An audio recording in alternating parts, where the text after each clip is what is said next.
Nerdy Neo on the mic tells a story. Open mic, a world of digital glory.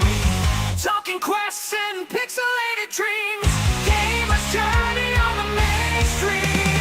Open mic with a gaming twist. Press start and raise your fist. From consoles all to new. Every game a brand new crew. Week by week a new guest appears. Sharing love for gaming through the years. Button mashing tales of late night kills. Level up, adrenaline thrill. Open mic with a gaming twist. Press start and raise your fist. From consoles old to new. Every game a brand new crew. From pixel art to high-end screens. Open worlds and cutscenes. These questions deep they go. Discovering every game in tow.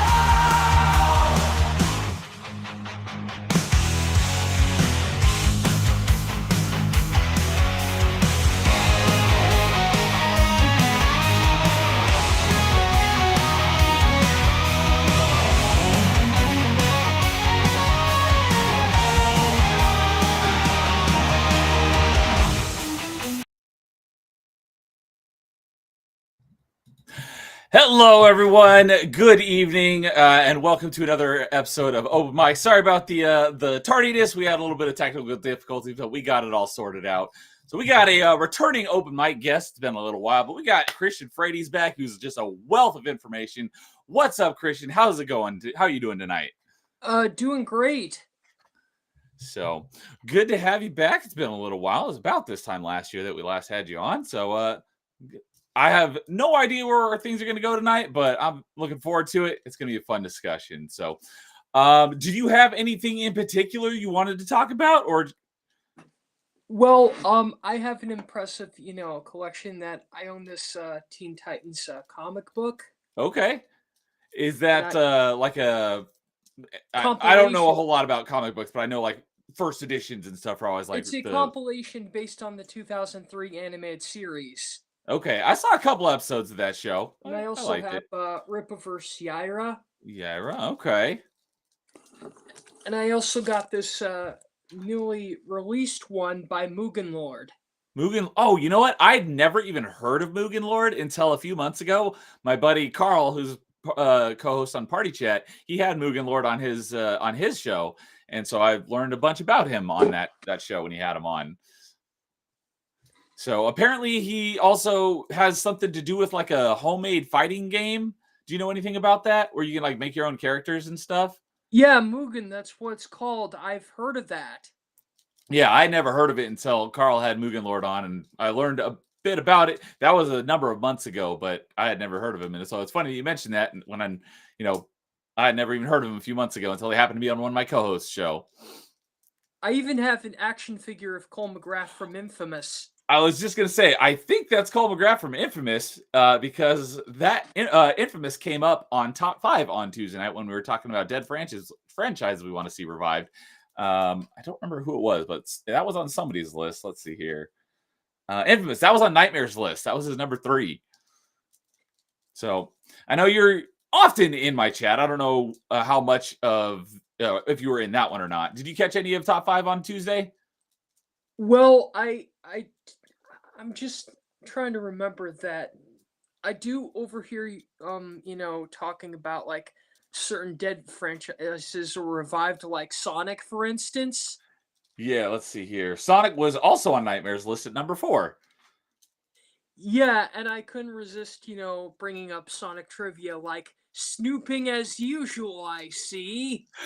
It's funny that you mentioned that because I just rewatched our last open mic when you came on the first time. I rewatched it last night as a reminder, and you brought that up. And me not being a big Sonic fan, I don't really get it, but it's funny that you mentioned that again. Thanks. And your collection's quite impressive.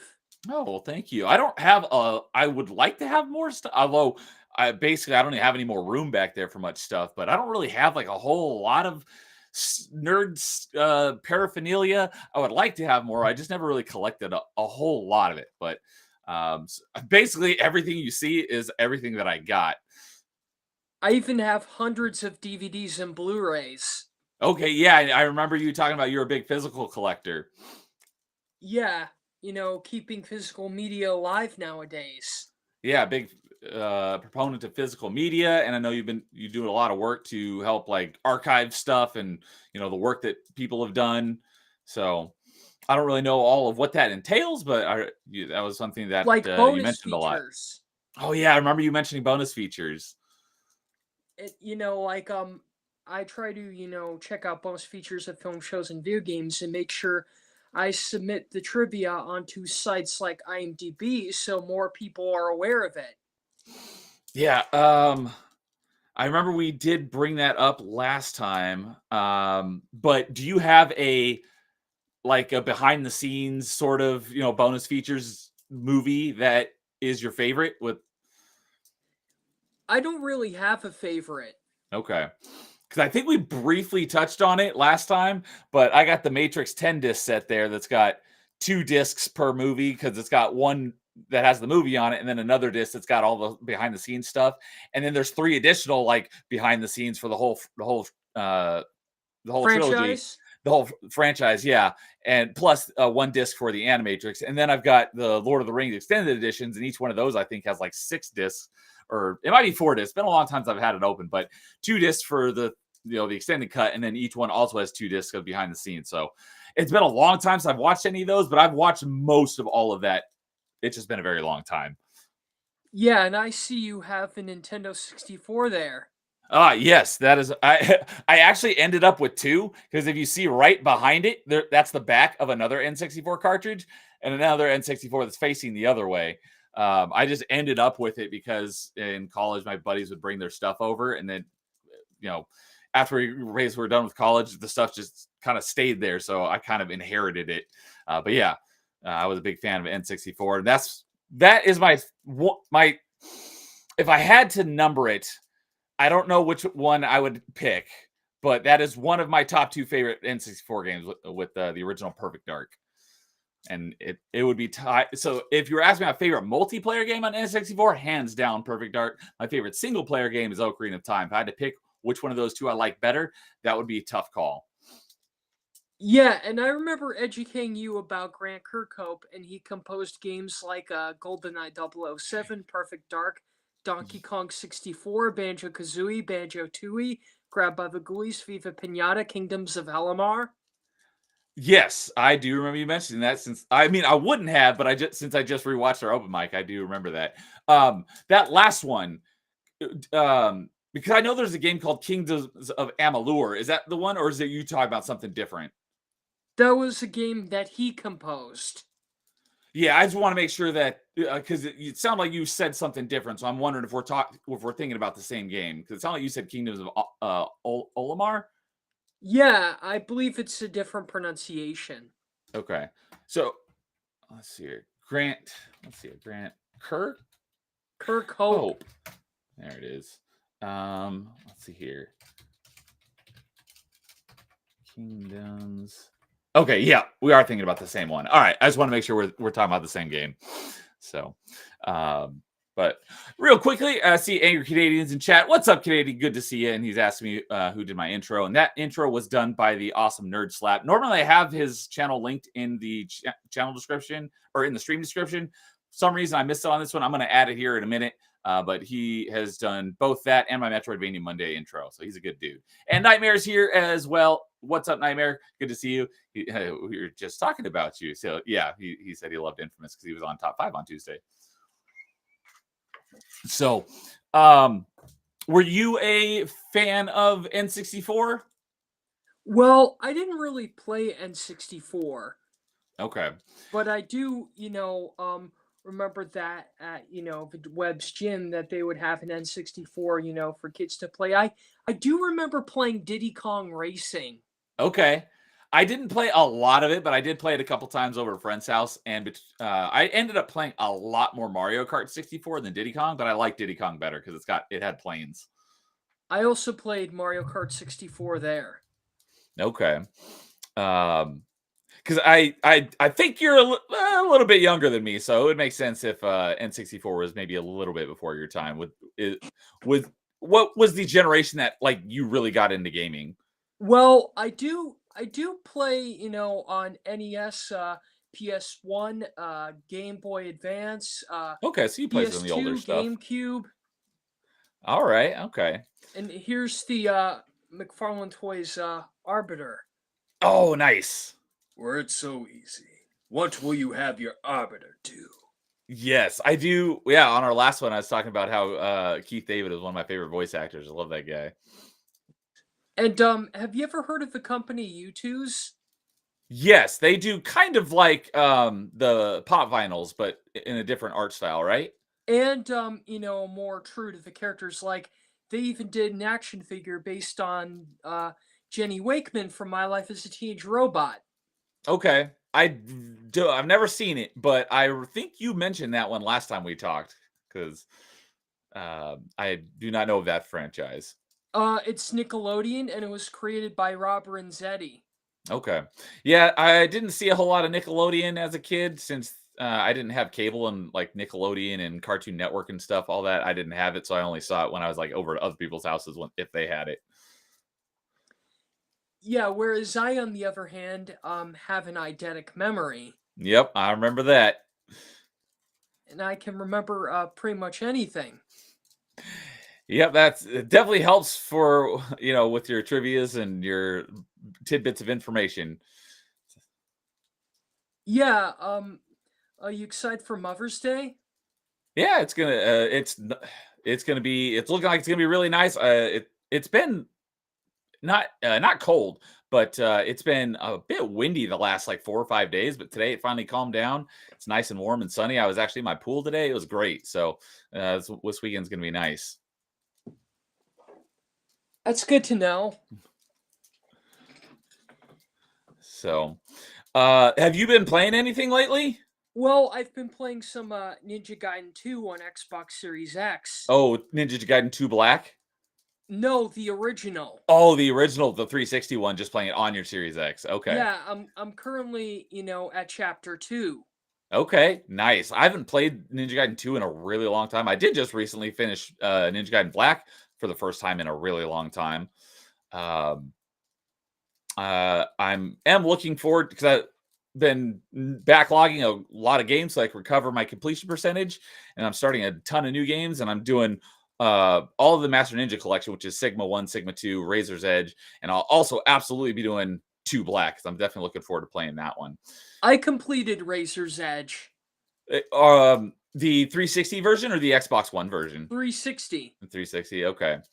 I have beaten it because I started it a couple of years ago, and I finally got back around to actually beating the story back in December, so not that long ago. But I only have like a quarter of the achievements, so I still got a long ways to go in that one because a lot of them are grindy, and you got to play through the game like 4 times for one of the achievements. That's correct. And well, another Xbox backwards compatible game, that I like, I was thinking that I've been making, what if videos, as in what if a certain Xbox game is backwards compatible with Series X. Okay. Yeah, that I've made. What if Ultimate Spider-Man was backwards compatible on Xbox Series X? And what if Rayman Arena was backwards compatible on Xbox Series X? Yeah, we definitely talked about backwards compatibility on our last one. I remember you mentioning Rayman on one of the games you would like to see. Yeah, and it shows that I care about, video game preservation, and I don't want them to go to waste. Yeah, everything's going digital, and it sucks when they basically can just you paid for this stuff and they can just take it away on a whim if they wanted to. Like for example, the one that's hit me the hardest in that it's a game that I paid for and I played a heck of a lot of it, and I no longer have access to it. Although we might be getting it back. Were the Infinity Blade games on iOS. I loved those games, and due to Epic and Apple's lawsuit, Apple removed Fortnite and basically everything else from Epic off the App Store, I literally can't even go back into my history and re-download it. It's gone completely. But just a couple days ago, there was rumors that they might be, burying the hatchet, so to speak, and Fortnite might come back on the App Store, which I don't give a crap about Fortnite. But since it's also from Epic, it's very likely that Infinity Blade may make a return as well, which I'm very much hoping for because I want to play those again. Yeah, like how it's possible that Microsoft might bring back Marvel Ultimate Alliance 1 and 2 in the Deadpool game onto Xbox. Oh, I know the Deadpool game was Activision. Were the Ultimate Alliance games Activision as well? Yeah. Okay. Yeah, especially since they own Activision now. So, and Activision's asked like, "Hey, what's some of our older franchises that you want to see revived?" And uh, I know one of the big ones that a lot of people want, and if they bring it back, I'll definitely play because I never got a chance to play them. I heard they were really good. Were the Transformers like War and Fall of Cybertron games? Do you play those? Yeah. I heard those were great. Yeah, I finished War of Cybertron, both Decepticon and Autobot campaigns. Nice. Um, but yeah, the I was looking at the Deadpool game because yeah, that's been delisted and getting it physically is a bit pricey now. So it's like I'd love them to bring it back so I can get it for a cheaper price since I'm so frugal. Yeah, good point. And that um I've also been, making gameplay videos. Like I've made gameplay videos of Sly Cooper on PS5. Okay, yep, I remember you mentioning Sly Cooper as well, right towards the end of our last stream. So, how many Cooper games are there? Four mainline ones and one spin-off. Okay. And the characters even appeared in PlayStation Move Heroes and PlayStation All Stars Battle Royale. Okay. Yeah, given that they're stealth games, I'm sure I would have enjoyed them if I ever had the chance to play them. And well, let me give you more vivid details. That the first one, the Thievius Raccoonus, is more or less a typical 3D platformer where Sly Cooper, he has to get all the keys in a certain area to defeat the boss, which is a member of the Fiendish Five, and get a part of the Thievius Raccoonus back, which is a book. Oh, okay. I thought Thievius Raccoonus was a term you were using for Sly Cooper since I know he's a fox, but oh, it's a He's a book. raccoon. Oh, he's a raccoon. That's right. I knew that. Um, Yeah, and as for the first game, that if Sly collects 100 coins, he gets an extra life, and it's kind of difficult considering that if Sly gets hit, he's dead. oh, it's one hit. However, Sly Cooper can use a lucky horseshoe to protect him from one hit. Oh, is that sounds kind of like the something what I forget what it's called, but the mask in Crash Bandicoot. Yeah, but if Sly Cooper gets a second horseshoe, the horseshoe becomes golden. And what happens then? Well, it would protect him from two Two hits. hits. Okay, wasn't sure if when it combined it caused like a greater effect than just two individual ones. Yes, and the sequel, Band of Thieves, which came out in 2004, is considered the peak of the franchise because they're set in kind of hub worlds, and you do not just play as Sly Cooper, but as two close friends, Bentley and Murray, each with their different gameplay styles. Oh, okay. Let's Sly see Cooper here. relies on stealth. He does all the pickpocketing, crawling under things, climbing on pipes and ropes. Whereas Bentley the Turtle relies on his high intellect by using bombs and sleep darts. And as for Murray the Hippo, he lets his fist do the talking and can pick up heavy objects and lift open gates. Okay. Oh, so I've got Thievius Raccoonus is the first one you said, right? Yeah, the first game. Okay, it's a PS2 game. I was thinking it was a PS1 game. Um, but yeah, looks like Sly Cooper 1, 2, and 3 do all have retro achievement sets on retro achievements. That's true. So, And are they you into all retro achievements at all? not really, but on PS5 for versions, they all come with platinum trophies and a rewind feature. Oh, the rewind, that's nice. Although on retro achievements, if you want, there is softcore where you can use like emulator settings like rewind and stuff. But most people consider softcore to be not real. And if you play hardcore, stuff like that is disabled and you play it basically the same way you would on the original console. The only thing that you can do is you can speed things up to like speed through dialogue. But other than that, it's everything else is the same to make it, the most, to make sure you're not like cheesing it and stuff, or at least not with stuff that's available in a lot of emulators that aren't actually in the game. Yeah, and well, Sly Cooper is also known for having, hand-drawn animated cutscenes. Oh, I did not know that. Yeah, in fact, I even, archived, commercials of the second game that had the original voice cast for the characters. And the compilation together is only I'm just checking right now. I'm just looking for it right away.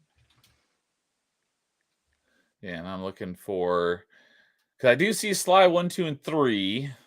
You said that there was 4 and then a spinoff. What's the The spin-off is called Bentley's Hack Pack, which is a Bentley? mini game collection. Oh, Bentley Hack And here Pack. are the Sly 2 commercials that have the original voice cast. Oh, you have it on your phone. Time to pull off the big heist. First, Murray will help me break into the old water tower. The Murray's ready to go. Sly, you'll pickpocket the truck keys, then hand them off to me and Murray at the plaza. Sounds easy enough. What's the catch?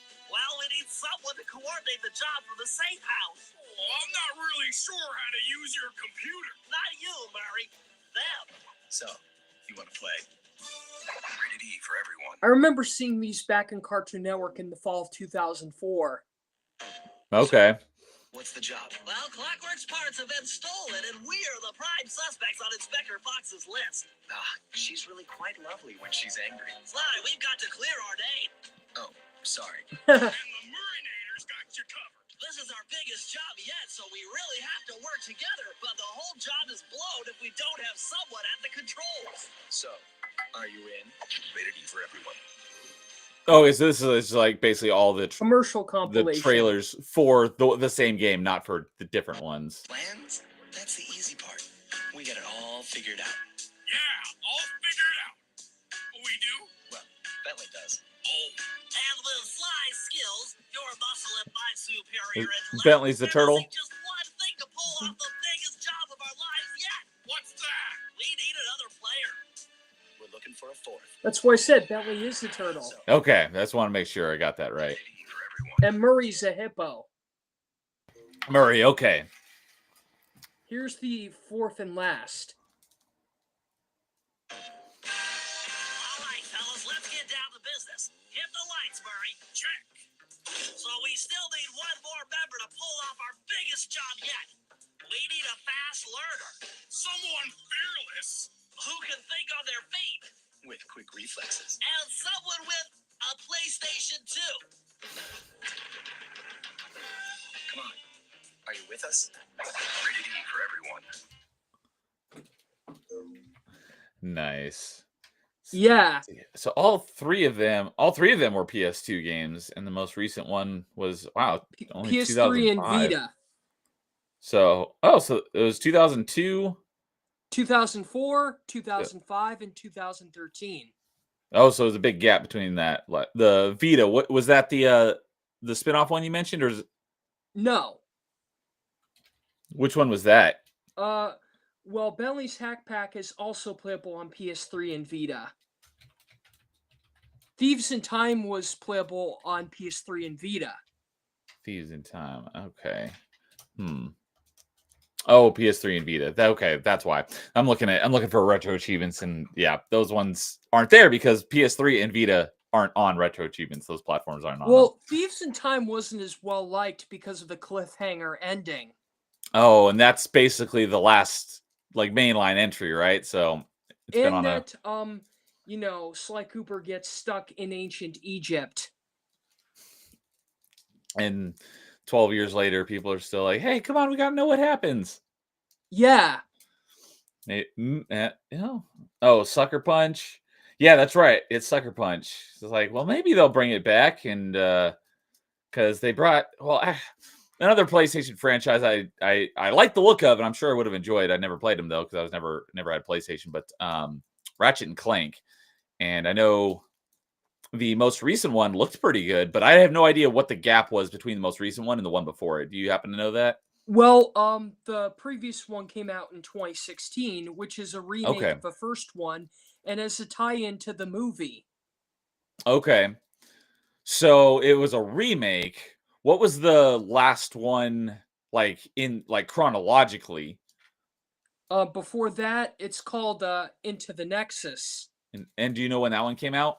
2013. 2013. And then the most recent one, that one was not too long ago. It was only like a couple years ago. So it sounds like there was a pretty big gap Rift between those. Apart. Yeah, Rift Apart. What year was that one? 2021. 2021. Okay, so yeah, good, decent amount of time between those ones. So Yeah, who knows? Maybe Sly can make a comeback like that. yeah, and believe it or not, there was a Sly Cooper cameo in Astrobot. Oh, I heard about that. There was even a Sly Cooper cameo in Ratchet and Clank Rift Apart. Okay. I do like that a lot of the PlayStation exclusives have come to Steam. So I do have Rift Apart on my wish list for whenever it goes on a big enough sale. That looks like a fun game. Because, a type of weapon that Ratchet can use is called the Rhino, which stands for Rip Me a New One. And for the Rhino in Rift Apart, that if Ratchet uses the Rhino, then people from different, PlayStation franchises would appear, like Jak and Daxter, Knack, and Sly Cooper. Okay. Yeah, well, that's one thing that I know about Ratchet and Clank is it's got a really wild assortment of weapons that do all sorts of crazy, wacky things. It even has, the voice of Obi-Wan Kenobi, James Earl Taylor voice Ratchet. Oh, okay. I did not know that. Yeah, in fact, that James Earl Taylor, he enjoyed voicing Ratchet in that franchise. Cool. In fact, I have an interview of I hear it's him wonderful. about Okay. Ratchet and Clank movie. So you've been playing this character for years. I feel so old when kids come up and go, "You're like my childhood." I'm like, thanks. I think. No, it's great. Yeah, I have. I was saying, I think I've done like 16, 17 different games as Ratchet. He's had cameos in other games and stuff. And there's been so many Ratchet and Clank titles. It's really crazy. So it's wonderful to get to play him on the big screen. Yeah. Yeah. What was it about this story that made you go, we're going to make this movie and I want to be part of it? Oh, well, just the fact that they were going to do it the right way. And, all the folks at Blockade and everybody were so interested in finding out from Insomniac, how do these characters work? How do you play them out? And that's really important when you're going to make that jump to the big screen, because you don't want to then go, oh, we'll take it. We got it from here. Thanks, Insomniac. They didn't do that. And so they stayed connected. I think that's really important. That's great. So if you could give advice to someone who might want to go into voice work, what would your advice for them be? I get this daily, and I have a website, jamesarnoldtaylor.com, where you can go and you can check on all the links that will take you to all the things that are recommendations for it, from books and videos and stuff. But the biggest thing for advice is love the craft of voice acting.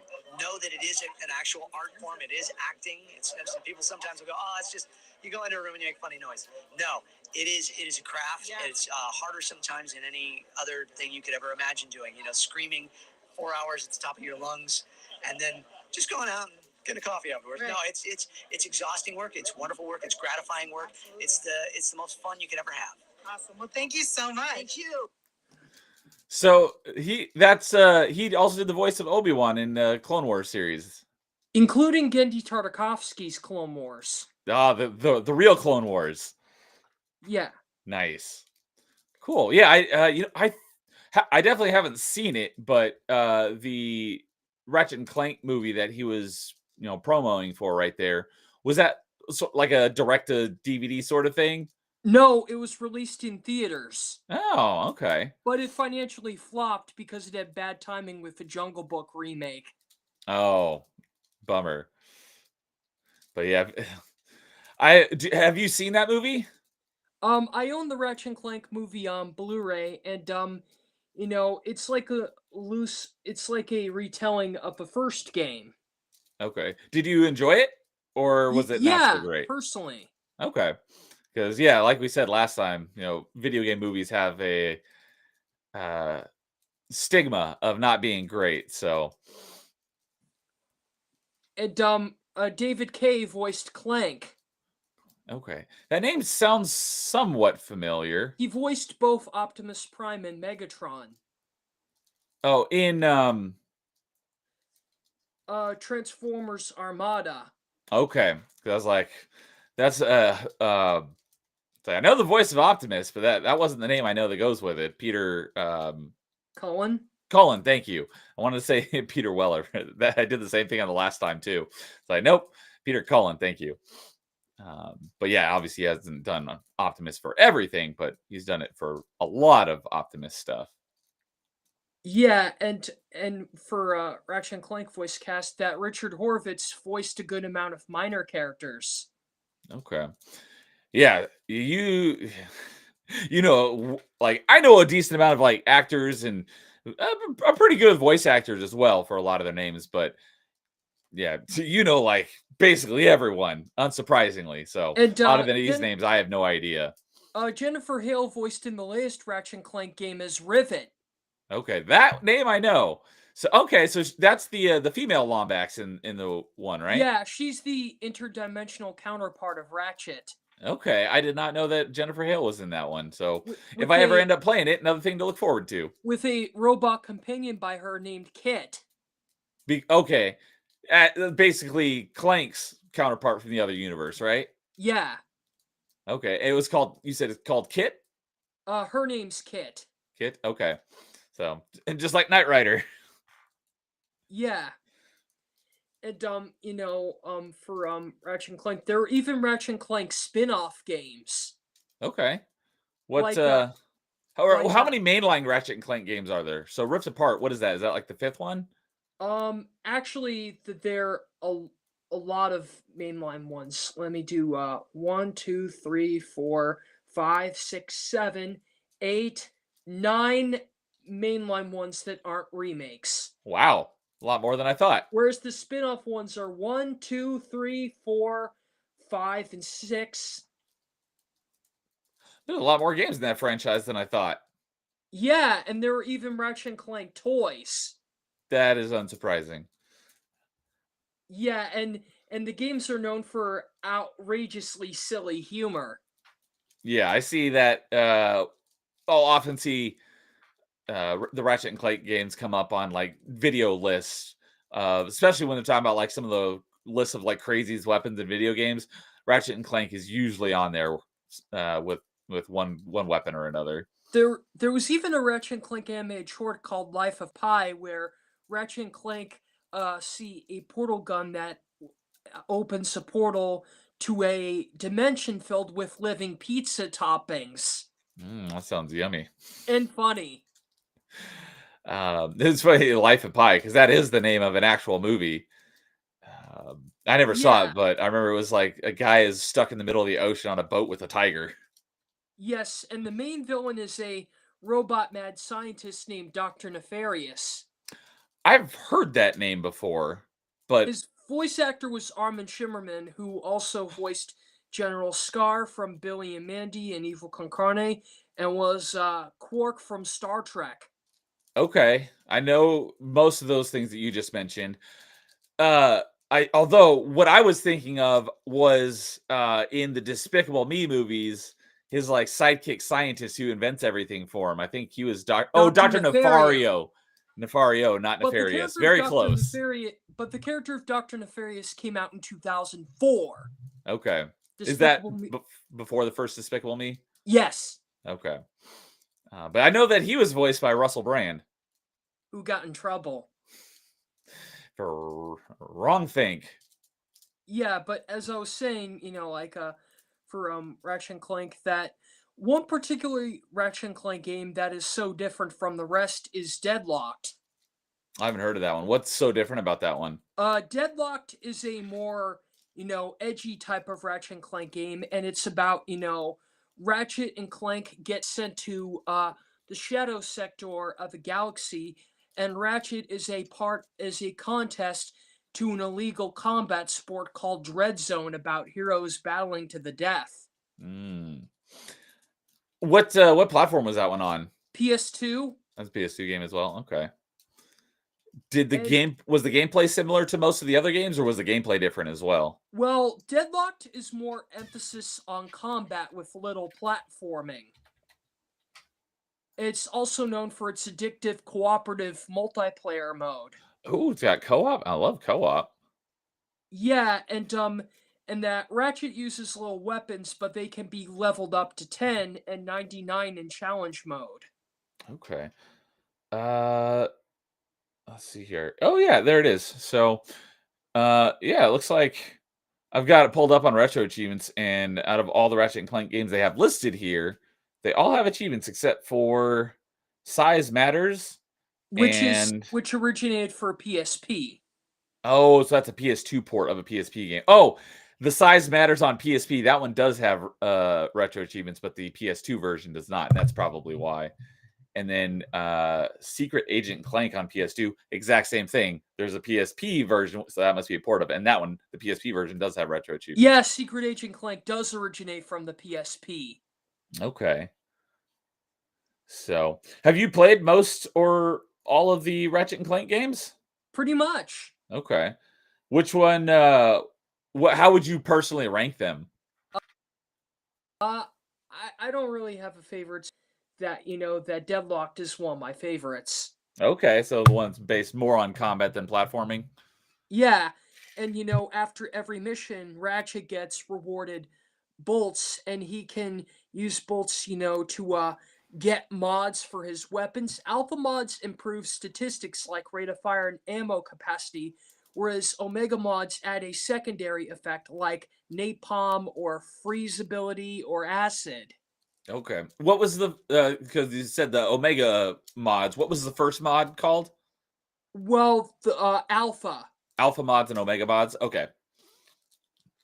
Yeah, I know I would have enjoyed this franchise if I was a PlayStation kid. Well, at least I let you know that Deadlocked is quite different from the others. Yeah, deadlocked. So it says Ratchet Deadlocked Ratchet Gladiator. Is it like a combination of two separate Well, games? Gladiator is the European name. Oh, okay. Gotcha. And also Ratchet's armor, in Deadlocked, actually really has that Master Chief I meant Master Chief kind of vibe right here. Okay. That's pretty cool. Yeah. So yeah, let's see. The first one was 2002. Yeah, no, see that 2002. I was thinking of the developer because we were talking about Sucker Punch, but that was Sly Cooper. These are Insomniac. Yeah, but High Impact Games made Size Matters and Secret Agent Clank. Okay. Oh, High Impact. Yeah, I haven't heard of them, but I know Insomniac. In fact, for Ratchet and Clank Future Tools of Destruction, they even have developer commentary. Okay. That if you get certain skill points, you unlock developer commentary tracks. Oh, so by the that's time nice. you go to an infobot, you get to listen from a developer and learn from them about the game. That's pretty cool. I remember way back in the day, Half-Life 2 added like a free expansion or something, and it was just you walk around this environment they created with, and it's got like a bunch of like floating question marks, and each time you go over it, it activates a little sound recording of the devs talking about something about the game. The first Sly Cooper game even has developer commentaries. Okay. Because for the first Sly Cooper game, there are sprint challenges, and by the time you complete a sprint challenge in a level, you get a level's respective developer commentary. So those are those sprint challenges? I'm assuming it's basically like a time trial sort of thing. Yes. Are those pretty difficult? Well, there are shortcuts that can help you succeed. And which one did you say has the those sprint challenges?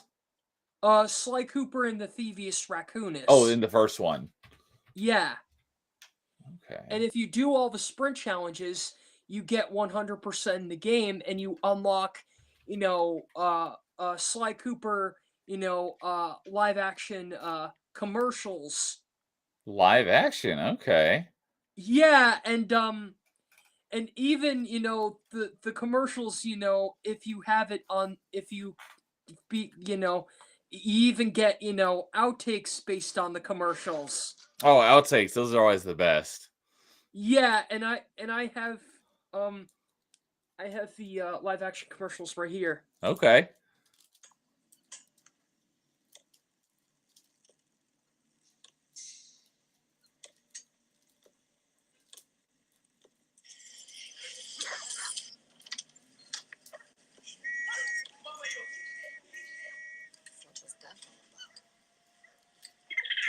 Sly Cooper, he's one cunning, devious, thievius raccoonus. Rated E for everyone. Okay. I thought it was going to be sort of a oh, there's another one. Oh, this is bad.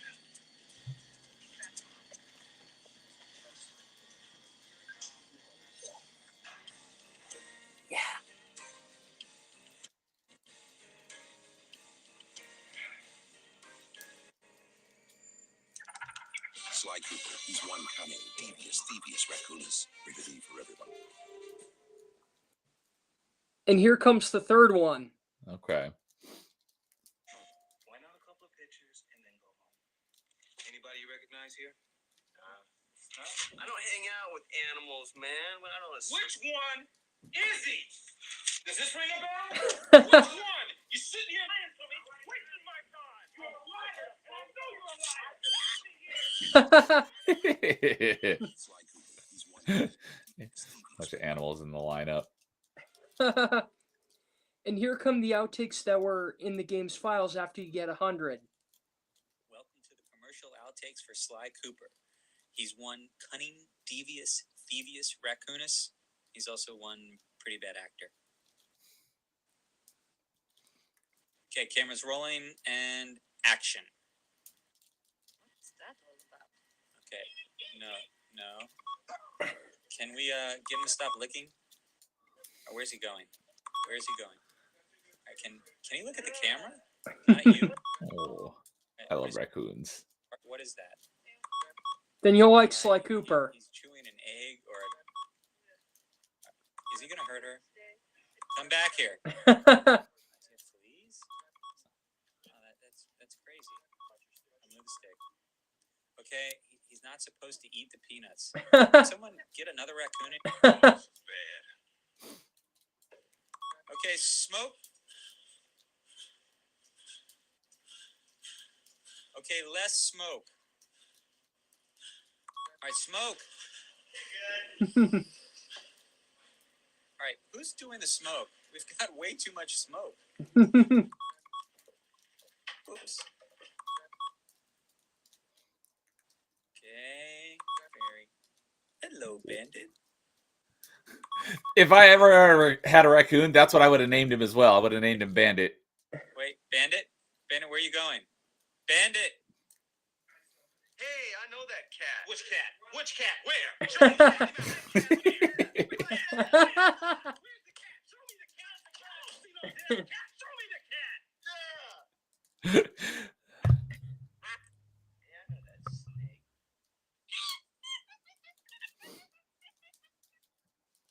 I love those monkeys too. Call this a rap sheet, pal. And it doesn't say anything good about you. You got.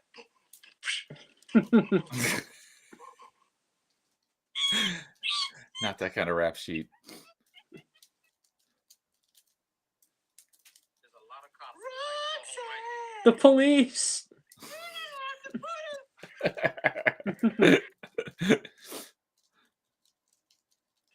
that dude. He's a snake. Dog. Tell me something here. You're gonna give me something. I don't know any of these you're gonna animals, tell me something man. Tonight? I don't hang out with animals, man. I don't animals.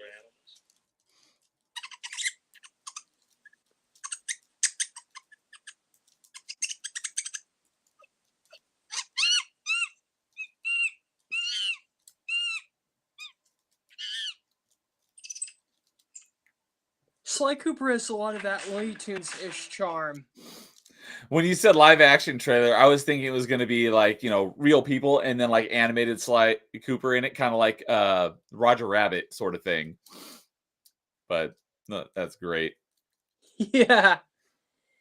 But yeah, I pulled up the retro achievements for the first game, and unsurprisingly, there's an achievement for each of the thief sprints, and there's another achievement for once you complete all of them.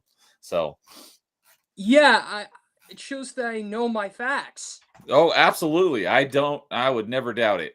Yes, and for a good amount of the Sly Cooper games, that Sly has to find these clue balls that go clink, clink, clink, clink, and as he breaks them, he gets all of them. Then Bentley tells him the code to open a vault, and by the time Sly opens a vault with the code in, he gets a special power up that will help him.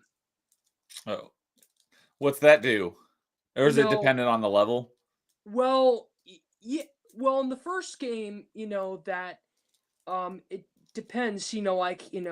For instance, one of the vaults would give him, an ability to do a dive attack, or one which makes him slow down time or speed things up. Okay. Yeah, but in the second game, instead of just, getting gadgets from vaults, Sly can pickpocket loot from guards and sell them on ThiefNet to get enough coins to buy gadgets for him, Bentley, and Murray. ThiefNet. That's great. Yes, and speaking of Sly Cooper, particularly the second game, did you know that Tom from Toonami is a special unlockable gadget via cheat code?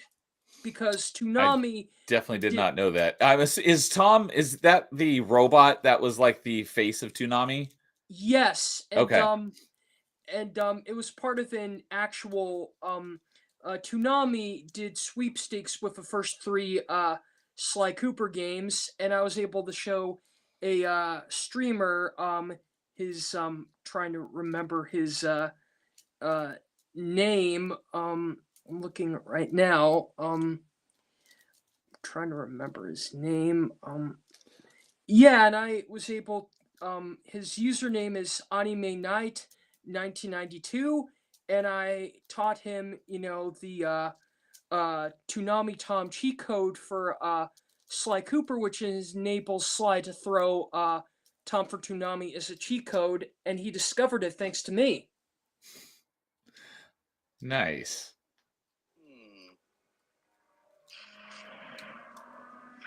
Hey. That's actually pretty cool. So they allow you to hit enemies like at range with your hook weapon? Cane. Cane, okay.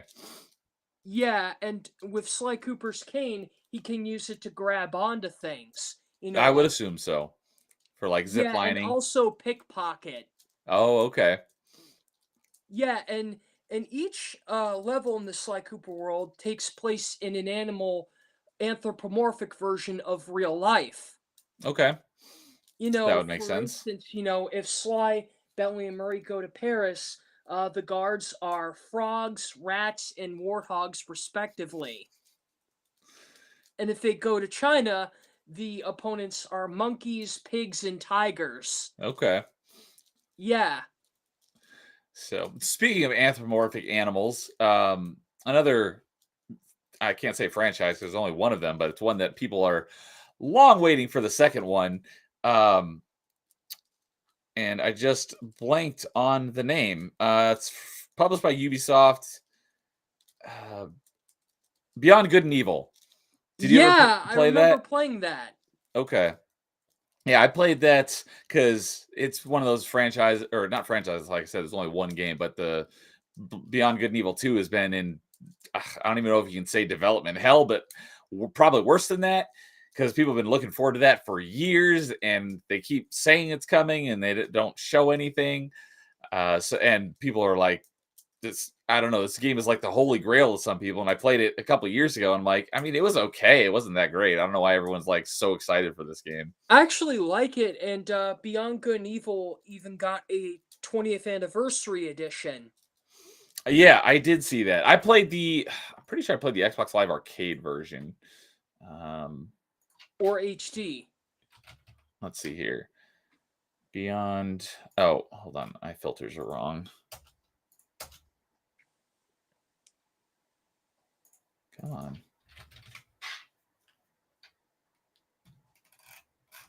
Really? Where is it? Oh, that's why. Let's just go with the ones that I've completed. There we go. Yeah, it was Beyond Good and Evil HD. Yeah, it was an arcade game. I only had 200 gamer score. I played that back in 2020. And that originally released in 2011. So And the almost 10 years after it came out. But I think it was the Xbox Live Arcade was a port of a earlier version, right? y- um the Xbox, it's an HD version. Yeah, So what was the original? the original was meant for PS2, Xbox, and GameCube in 2003. Okay. So the one that I played was nearly 10 years old when it released, and I played it nearly 10 years after it released. So I played it almost 20 years after the original one came out, and we're still like no closer to it. Yeah, lowest. Hey, what's up, lowest expectations here? Saying Beyond Good and Evil 2 is vaporware. Yeah, I would be surprised if it ever actually sees the light of day. But yeah, those I thought it was cool. It was kind of weird that like there's you play as Jade, who's a human, but basically everyone else in the game is all anthropomorphic animals. Like, are there any other humans in the game? Except for Double H. Double Um, H is a human. I don't. Who was that? The Well, name sounds familiar. he assists Jade during the second half of the game. Okay. Yeah, I don't remember that one. That name, but yeah, it's like most of the characters are all anthropomorphic animals, which was pretty cool. So, And it shows that I have an impressive memory, and there's a side mission in that game where you have to follow the looters inside, a watery cave, and the theme goes.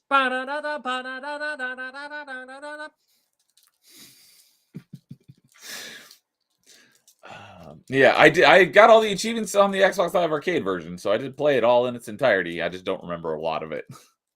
Yeah, and Paige is like, "Sweet jeez, Jade, look out, looters!" Yeah, that was the pig, right? Yeah, and I have some rather unfortunate news. The voice of Jade, Jodie Forrest, passed away in 2017 due to an undisclosed disease. Oh, that's terrible. Yeah, I'm too assuming young. she probably wasn't very old. Yeah, too young. Oh, that's a bummer. What was her name? Jodie Forrest, Jodiforrest. Yeah. 1956 to 2017. What was I was just going to say something about Beyond Good and Evil, and I don't remember. Shoot. But oh well. So, do you think that game will ever happen? The sequel? Well, it's actually a prequel. Oh, I did not realize that. Yeah, in fact, why couldn't, Ubisoft call it Beyond Good and Evil 0? Yeah, that's not Ubisoft, but I mentioned Perfect Dark earlier. The sequel, Perfect Dark Zero, is actually a prequel, and they call it Perfect Dark Zero, so it actually makes sense. Yeah, it shows them good at pointing out, errors. So, but do you think that Beyond Good and Evil 2 will actually happen? Well, if Ubisoft gets rid of their bad business practices, yeah. Yeah, odds of that happening, I don't think they're very high. I agree. But they do. I was talking about it. Might have been, yeah, it was on top 5 because I was talking about Splinter Cell. That was one of my dead franchises I want to see revived, because Ubisoft has a lot of good IPs and a lot of good games, and everyone like craps on them. It's like, given they haven't done much good stuff lately, but I do have to defend Prince of Persia: Lost Crown, because I've heard I'm very much looking forward to playing it. It's near the top of my list of games I want to play, and I've heard nothing but great things, despite the game didn't sell all that well. But I heard it's a great game, and so, but other than that, yeah, a lot of what they've done lately has not been good. But in the past, they've got a lot of great franchise, a lot of great games. So I am a defender in that regard. In that, it's like, if you, because Ubisoft Plus, is their own subscription service for all their games. I would be tempted to subscribe to that because there are so many Ubisoft games I enjoy, but almost all of the Ubisoft games I like or want to play, I own. So there's not a whole lot of reason to. Whereas EA Play is part of Game Pass Ultimate, but there's not a lot of EA games that I actually want to play, because a lot of them are all sports games, and I have zero interest in sports games. Yeah, the only sports game I'm legitimately interested in is Tony Hawk Pro Skater 3+4.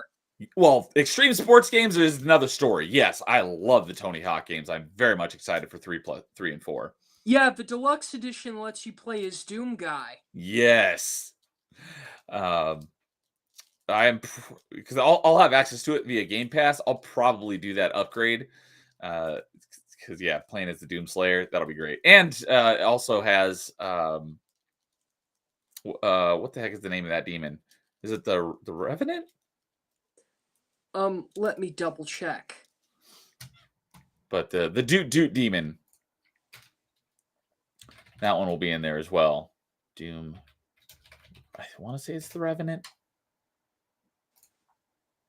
Yeah, it is the Revenant. Okay, I have the name of the demon correct. I just wasn't totally sure. So, yeah, that'll be great. I'm wondering if it'll come with any like rip and tear Doom music as well to play while you're playing as. Well, it says that additionally, players who ordered the digital deluxe edition receive an exclusive rendition of "At Doom's Gate" from Doom in Game. Oh, awesome! So they're way ahead of me, unsurprising. Yeah. And that is not too far away. As well as bonus songs and customization items. July 11th is the planned release date. So we got not that much longer to go, about 6 weeks. I'm looking forward to playing that.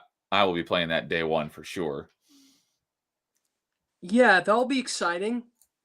Tony Hawk 1+2 is probably the single game I put the most time into last year. I spent a lot of time playing that one. I loved that. And I do remember that for a bonus skater, you get to play as an alien. Yes, there was. I don't know if that was in the original one, because I remember Officer Dick was in the original Tony Hawk. I played on N64, and they brought Officer Dick back.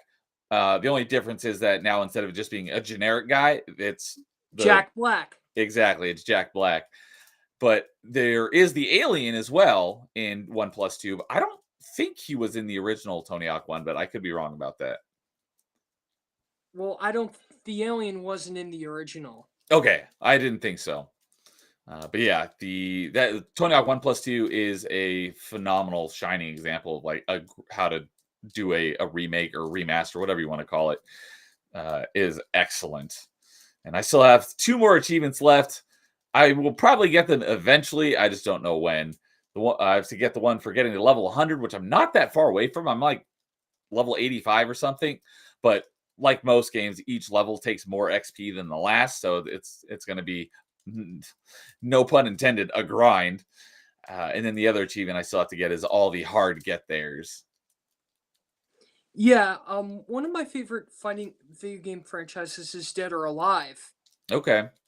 Yeah, I'm not big on fighting games. The only one I've played at length, if you even want to call it a fighting game, is Smash Bros. But I I I played Dead or Alive 3 a few times. My roommate in college had it. But of all the fighting game franchises, aesthetically, Dead or Alive is definitely my favorite. Yeah, Dead or Alive is in the exact same universe as Ninja Gaiden. Yep. Yeah, Ryu is one of the fighters in DOA, Yes, and as are a bunch of the other Ayane is characters. also in Ninja Gaiden 2004 and so forth. Yeah, Ayane and Tina Armstrong. let's say I don't think Kasumi is in any of the Ninja Gaiden games, but I know Ayane is. Tina is not in Ninja Gaiden, but Rachel is, and she's been in DOA as well. Yes, and As also as is Momiji has also been in Ninja Gaiden and in DOA. yeah, and also for the Dead or Alive games, that 4 was a 360 exclusive, and you get to play as a Halo themed Spartan. character in it. Yeah. Was it Her, Natalie? n- her name's Nicole. Nicole. That's right. I was like, I know it starts with an N. Yeah, the reason why is because that Bungie did not want Master Chief to be playable, so uh, Team Ninja and Invented a new Spartan. yeah, as a compromise. Yeah, I don't know exactly what all the dealings were behind the scenes, but yeah, you got a Spartan in DOA. That was 4, you said, right? Yeah, And then on the Halo side of things, once you got all the achievements in Halo 3, you unlock the Hayabusa armor, which is Ryo's armor from Ninja Gaiden. yes, and Dead or Alive. Yeah, and Dead or Alive. Well, do you know when the first Dead or Alive was? Uh, in the 1990s. Really? Is that old? Huh. Yeah,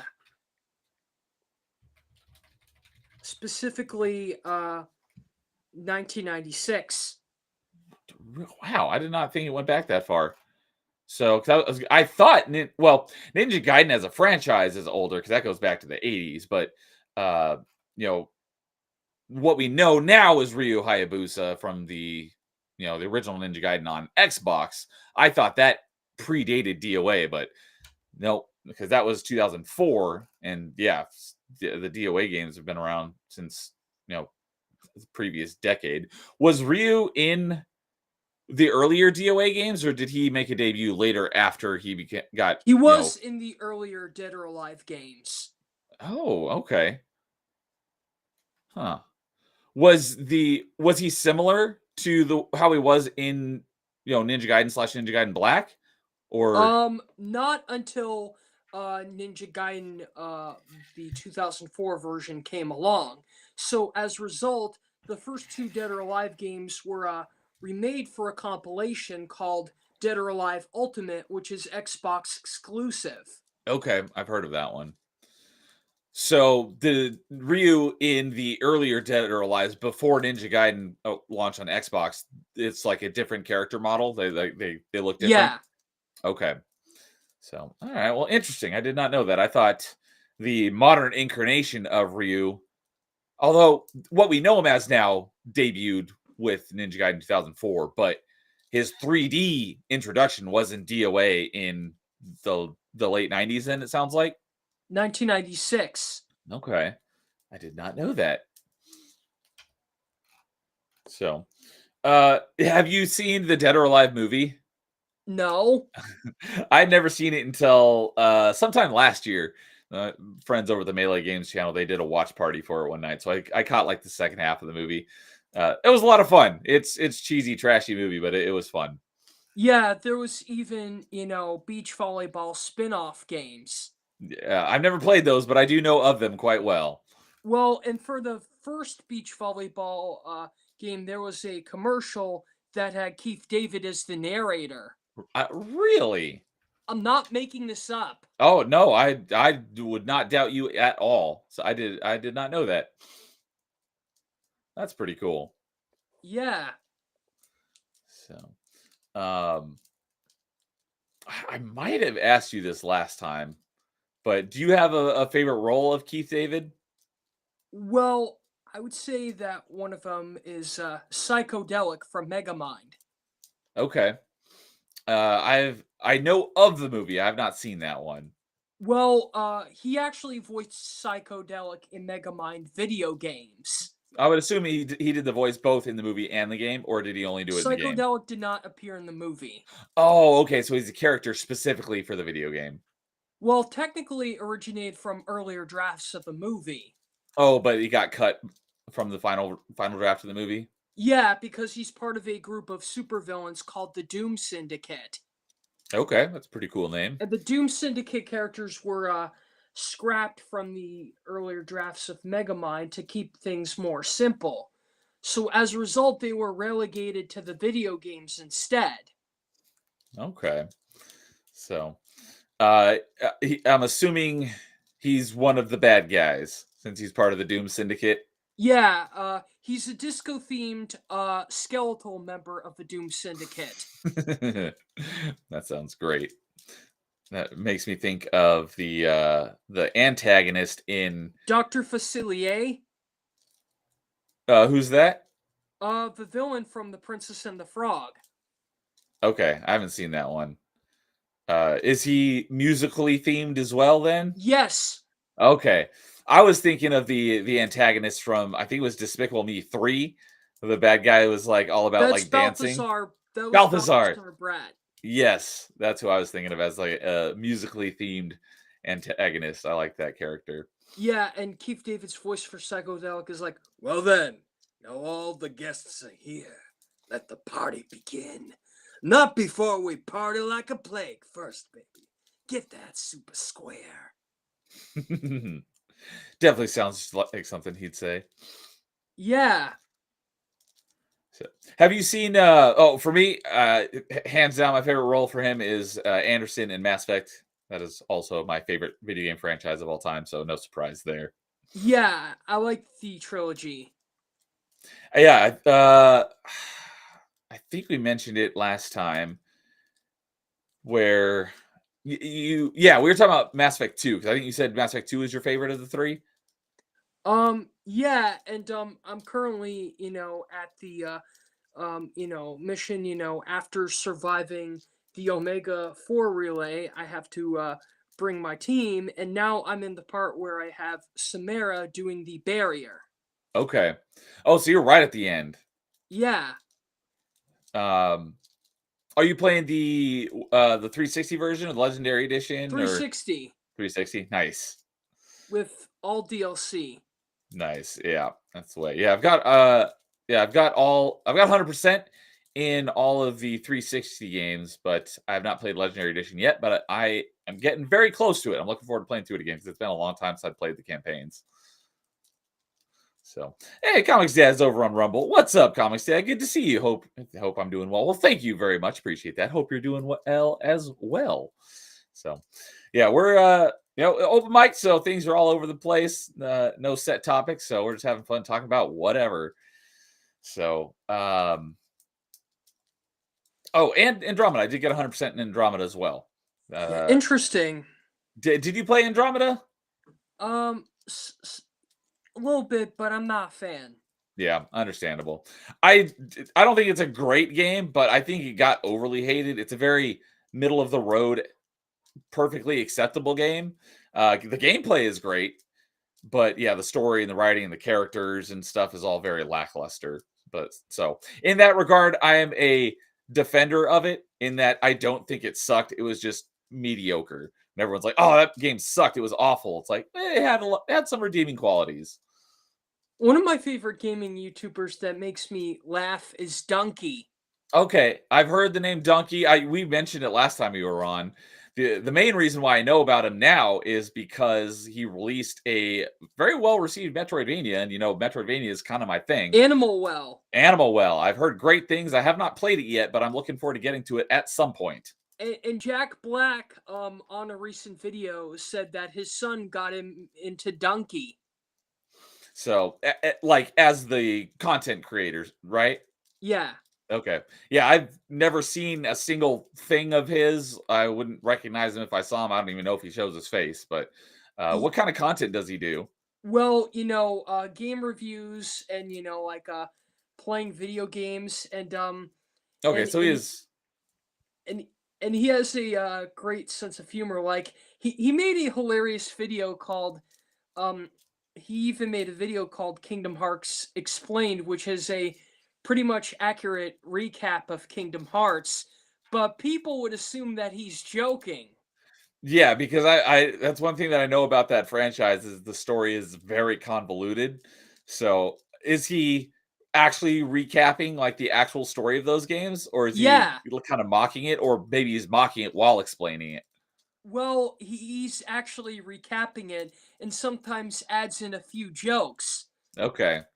Yeah, and here's a clip, squeaky. Kingdom Hearts X, which was a free-to-play web browser game that came out 11 years after the first game, but then it shut down in 2016. Your quest is to go around collecting Lux particles until you are powerful enough to fight Lord Darkball. Meanwhile, in a dream sequence, you are introduced to the Master, who is a character that doesn't matter. The Master entrusts his prize pupil Hoodmeister with a mysterious box and sends him into the desert. His other pupils, known as the Five Wise Men, then use the Book of Prophecies to go into the future and cast a magic spell in order to save the world from darkness. Soon afterwards, the Five Wise Men turn on each other because of a cat, plunging their armies into conflict and consequently ending the entire world. Because of a cat. Kingdom Hearts. It's a browser game, so obviously it's going to be a little light on the story. Thankfully, they released a tie-in movie 4 years later on the Oh, Kingdom Hearts thankfully. 2.8 collection called Kingdom Hearts X Back Cover, which explains everything. You need to pass down that Keyblade to your apprentice and then him to his so that my eye can see the future. See, now it all makes sense. The next game is Kingdom Hearts Birth by Sleep, which was released on the PSP 3 years prior to Kingdom Hearts X. You play as Ventus, who is actually one half of an all-powerful Keyblade called the X-Blade. He is manipulated by the Sith Lord Xehanort, who wishes to Sith Lord. so that he can unlock Kingdom Hearts and start an apocalyptic Keyblade war. In order to become young again, Xehanort takes over this guy's body but fails but becomes young anyway. Then his memory is erased and he is found by Ansem the Wise before the game even started, okay? Meanwhile, Ventus is engaged in a metaphysical battle against his other half who seeks to control him from within his own arm. The battle is lost, but at the last second he shoots his heart power into the zone of the Enders where Sora absorbs his light ball into himself. Which leads us into Kingdom Hearts 1.5 Final Mix. You play as Sora, Goofy, and Donald Duck as they attempt to save the 7 Disney princesses, each who represent a shard of the X-Blade, which is comprised of 20 shards in total and isn't made by merging these guys anymore because that game was fake and actually an elaborate dream sequence had by Tigger. Turns out Sora's family is actually possessed by Ansem, who is actually Xehanort that got transformed into a Shadow Man 300 years ago. Not to be confused with Ansem the Wise, who is a different guy and he's dead now, but not actually, okay? He's dead now, but not actually. Sora has to unlock his own heart with the Keyblade, which in turn creates a clone of himself called Roxas. Now this is where Kingdom Hearts 358 over 2 days for the Nintendo DS comes in. Roxas is recruited by Zenmis into the Council of Shadows, whose goal is to summon Kingdom Hearts, which is a video game for the PlayStation 2. He then falls into a coma, setting the stage for Kingdom Hearts Chain of Memories for the Game Boy Advance. During this, there is also a third game playing out called Kingdom Hearts 0.2 Birth by Sleep, a fragmentary This is past so game for convoluted. PlayStation 4. You see, there are now 5 different versions of the main character Sora, the 4th being an imperfect replica of the 3rd version Roxas, and the 5th, Data Sora, who was created by Mickey Mouse in a phone game called Kingdom Hearts Coded. Gorge! However, we find out during an introductory sequence in Kingdom Hearts 2 that Roxas was merely the video game persona of Sora, who was unwittingly trapped inside of a computer simulation. It is then revealed that Zenmis is actually Ansem, who is actually one of 2 evil Xehanort clones, neither of which are this Ansem, who is now referred to as Diz. On top of this, there is also a 3rd Xehanort clone called Xeno Douglas, who is a younger version from an alternate timeline. He then conspires with his own self to go back in time and create a second Council of Shadows, consisting of 13 different Xehanort clones, which when merged would recreate the X-Blade, which could then be used to unlock the mysterious box, re-summoning the Master, who is actually the ultimate puppeteer and true antagonist of the entire series, Pumbaa from the Lion King. Seriously? Well, Yeah, one thing that is Duncan nuts. said as a joke is that Pumbaa from the Lion King isn't the main villain at all. Oh, okay. That was just a joke. Oh, okay. It's like I don't know anything about this franchise, so I'm not sure exactly what's a joke and what's not. Because who knows? It could be real with how ridiculous that Well, franchise the worst thing is that what he said is pretty much 90% accurate. is. Yeah, that's crazy. There are a lot of Kingdom Hearts games, and even the numbers don't make sense. So, At uh, least I got you laughing from Donkey. yeah. Have you played any of the Kingdom Hearts games? Yeah. Okay. Yeah, I haven't played them, but my good friend Melee K, she's a wink wink, a big fan of Kingdom Hearts. Not really. We make her play it to torture her because she hates it. Yeah, and even Donkey made a video about Mass Effect Andromeda called Mess Effect. I'll check that out. Yeah. He's a funny gaming YouTuber. Okay, I'll have to check out his content. Donkey Mass Effect. It's called Mess Effect. Yeah, Mass Effect. All right, I got it pulled up here, so I'll check it out later. Yep. So, all right. So, I don't know. Well, have you played anything, any recent games? Well, I did, do some of Stellar Blade on PS5, and Okay. it was pretty good. And it even has a collaboration DLC with Near Automata. Okay. Yeah, I heard about that. And as for the collaboration DLC, you go to a special store that you find in the desert to get cosmetics inspired by 2B. Okay. Yeah, And I've got Stellar Blade on another one of those PlayStation exclusives that I've got on my Steam wish list. Although I didn't realize it hadn't released on PC yet. I thought it already had, but the launch is next month. yeah, which is not that far. Yeah, it's right around the corner. So And I don't buy anything new, so I won't be picking it up anytime soon. But I got my eye on it. good Looks like a fun idea. game. And the modding community for Stellar Blade is high. I would assume so. Yes, it even has a unique skill set upgrade system. As a mod?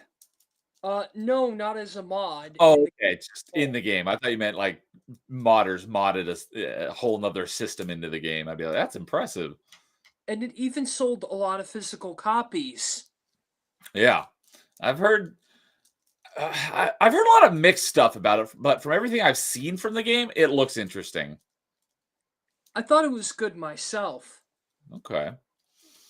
Here's a question for you while we're talking about PlayStation games on Steam, or not exactly, but tangentially related. Have you played Horizon Zero Dawn? Not a fan. Okay, you did play it. You just didn't care for it. I did not play it at all. Oh, okay. You just weren't interested in it.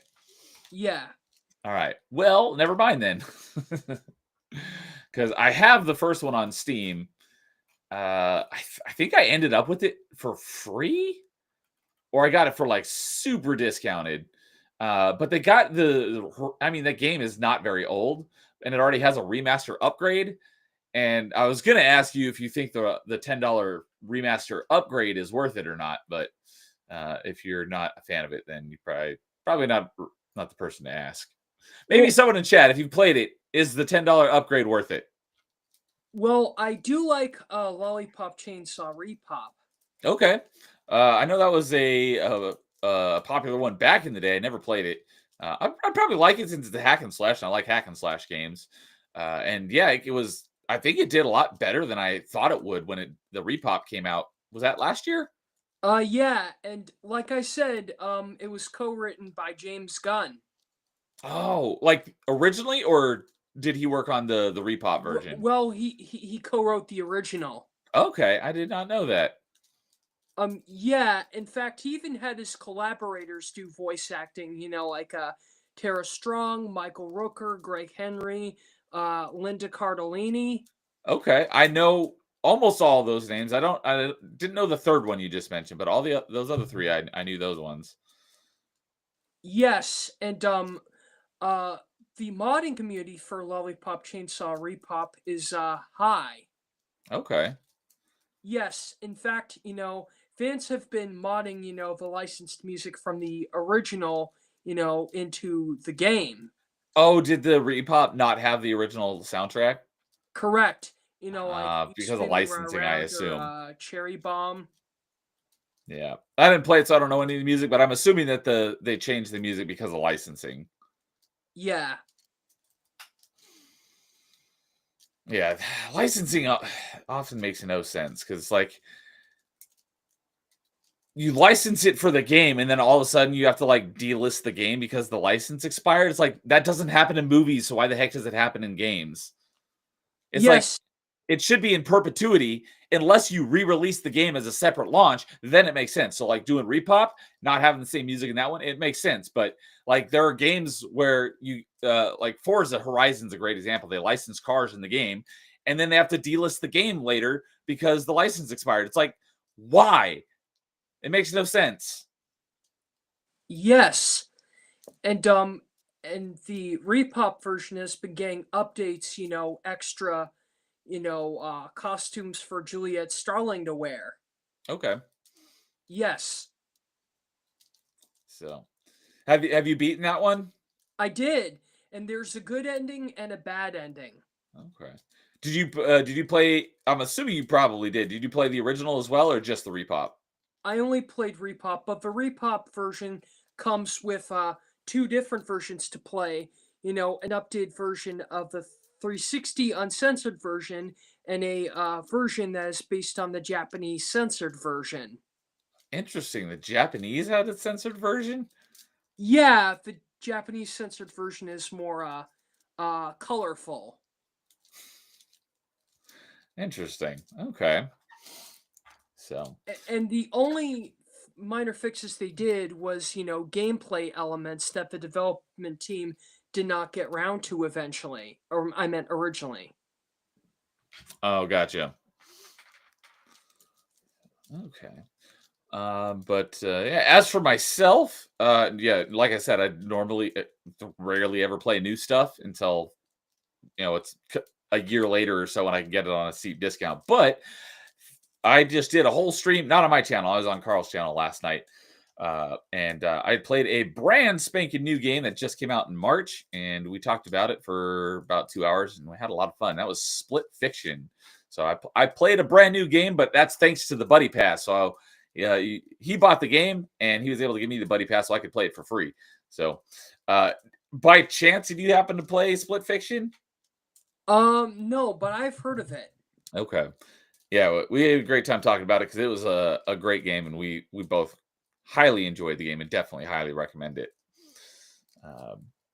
But as for stuff that's coming up that I'm looking forward to, like we said, Tony Hawk 3 and 4 is in July. I'm playing that day one. Next week, Doom comes out. I'm not going to be playing it day one, but I'm very much looking forward to playing that probably in June. We'll see. And another game that I've been highly looking forward to just came out today, and that is a sequel to one of my favorite Metroidvanias, Journey to the Savage Planet, Revenge of the Savage Planet, just came out today. So Neat. I am very much looking forward to playing that one. And the thing I always mention about that one is the first one was in first person, and this one is in third person. I'm not sure how I feel about it. I like the first person better, but maybe once I actually get around to playing it, I'll come to enjoy the third person perspective. But either way, I know the gameplay is going to be a lot of fun. Did you happen to play Journey to the Savage Planet? No. Okay. Are you I'm a big fan of Metroidvanias. Are you a fan of the Metroidvania genre? Yeah, I think it's fun. Do you have a if you have a favorite, go ahead, but do you have something, in that genre that you've really enjoyed? Well, I like Castlevania Lords of Shadow. Okay. Well, the first one's not a Metroidvania, but the second one could definitely qualify because the first one's just a linear hack and slash. But I just played Lord of Shadow 2 back in February for the first time, and I was like, this is a Metroidvania, and I've never heard anyone mention it as a Metroidvania, and I enjoyed it quite a lot. I'm glad you think so. And Castlevania, that's another one we talked about on Tuesday on top 5 of franchises that need to be revived. That was Jason's number 3. Yeah. Lord of Shadow nice. 2 was the most recent Castlevania game. Well, not the most recently released one because that was the Dominus Collection, but that's just a remaster of, DS games. So the last mainline entry was Lord of Shadow 2, and that was in 2012 or something. So it's been a while. That's neat. So, did you happen to play Mirror of Fate, which also takes place in the Lords of Shadow universe? That one actually Well, is a Metroidvania. I own it on 360 for Series X. Okay, the Xbox Live Arcade one. Yeah, That's the same one I played. I played So some of it and I thought it was good. yeah, it was okay. It was interesting in that you basically play through. 'Cause there's 3 acts, and you play as 3 different characters, 1 for each act, and acts 1 and 2 happen concurrently from 2 different characters' perspectives, and then 3 kinda goes back in time and kinda shows you some stuff that led up to the beginning of acts 1 and 2, and then all 3 of them culminate for the final battle at the end of the game. So, the storytelling aspect of the game was pretty cool. The gameplay, it was a port of, I believe it was a 3DS game or maybe a DS or PS Vita or one of those, portable games. So it felt like an older game, but it was all right. It was all right. I have not gotten all the achievements because I still have to go back and beat the boss rush mode on the hardest difficulty, and that is freaking difficult. I can barely get through the first boss on the hardest difficulty, much less like getting through like all like 11 or 12 of them. Yeah. So, but speaking of Metroidvanias, I'm currently playing through one right now, and I'll probably wrap it up tonight before I move on to another game. But one that I've tried getting into multiple times, and this is the third time I've tried getting into it. The first 2 times I played it for a couple hours, and I just like did not enjoy it at all. So I'm finally like, all right, this is it. I'm getting through it in its entirety, especially because it's one that most people in the Metroidvania community consider like one of, if not the best, and that is Hollow Knight. Did you ever play Hollow Knight? No. Okay. I was not, like I said, the first 2 times I tried playing it, I did not care for it. I'm getting bonus points for playing it because of a challenge I have between Angry Canadian and Carl and I. It was on my list of we get bonus points for playing games that we don't like, so it was on my list of don't like games. But when I finally sat down and be like, all right, I'm going to power through it. For the most part, I've actually enjoyed it this time. There's a lot of stuff that I have issues with. Not performance wise, it's played perfectly fine, but just like design wise, that are just little things that irk me that I like that other Metroidvanias have done far better. But overall, I have not hated it most of the time. The biggest thing is the map and not having any idea where to go because the map in this game is pretty freaking massive. So what I've been doing is I've had a map up that has like basically everything on it on my iPad, so I can kind of figure out where I need to go and like, hey, I need this specific item for this quest. Okay, here's where I need to go. So if I didn't have that, I would still probably hate the game. But I was like, I'm gonna have this map, so I at least have an idea of what I'm supposed to be doing, where I go for all these things. That has definitely helped my enjoyment of the game drastically. So, if you don't like wandering around feeling lost because you have no idea where to go, I would not recommend Hollow Knight because there's absolutely nothing indicating where you're supposed to go or what you're supposed to do. Thanks for the tip. But if you don't mind that and you like exploring and maybe getting lost, and then it might be up your alley. And by up your alley, I just mean anyone who might be watching this, not necessarily you. But yeah, that's one of my biggest pet peeves in video games is feeling like I'm wasting my time because I have no idea like what I'm supposed to do or where I'm supposed to go. So that's where the map helped a lot. It's like just put a point on the map, even if I don't have the map filled in, just put a point on the map being like, hey, this is where you need to get to. It's like, that's all I want. So I know I'm at least going in the right direction. Let me figure out how to get there, but just show me what direction I'm supposed to be heading. And so it does not do that. And that is one of the things that I was not a big fan of.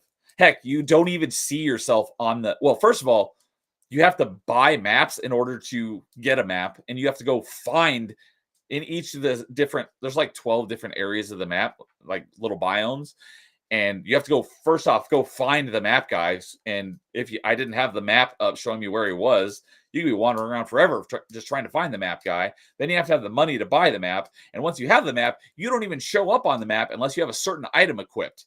And that takes up one of your slots. So a lot of little things that irk me about it. But other than that, for the most part, I've not hated it. So I have beaten the final boss, but there's like multiple endings. I've done 2 of the 3 endings. I'll probably do that third ending tonight. And like I said, there's a lot of quests and stuff. So I've got a few more quests to wrap up. I'm not going to be getting 100% achievements because there's also achievements for beating it like 100% in under 20 hours, beating it under 10 hours, beating it under 5 hours, and beating all these boss rush modes. I'm probably not going to do those, but I still have a few more achievements that because I'm at like 45 out of like 63. So there's still a few more achievements that I can wrap up that don't require like ridiculous, like crazy skills. So, but I'll probably come back to it eventually and finish it up. But right now, I'm getting very close to being like, all right, I've completed enough of it. I can move on to another game. That's good to know. So, And I'm glad I've been making, like GIFs and wiki quote pages, for certain video games and stuff, to add more cultural value. yeah, there. I'm surprised there was a GIF that I tried to find on because I don't know where GIFs come from. They're just on the internet. The main thing I use them on is X, and you just like go to the GIF section, you type in something, and it pulls up all these GIFs. Where they come from, I have no idea. How you make them, I have no idea. But there's one that I want to use a lot, and surprisingly, I could not find it. I think I figured out how to do it, but I don't know how to get it to show up in like that list of where all the gifts come from when you're on X. I just have it saved on my phone, so if I need to use it, I can attach it as an image file essentially. Yeah, Tenor is the best of them. Tenor is like TENOR. Yeah. Okay, let me pull that up. Tenor GIF. Yeah.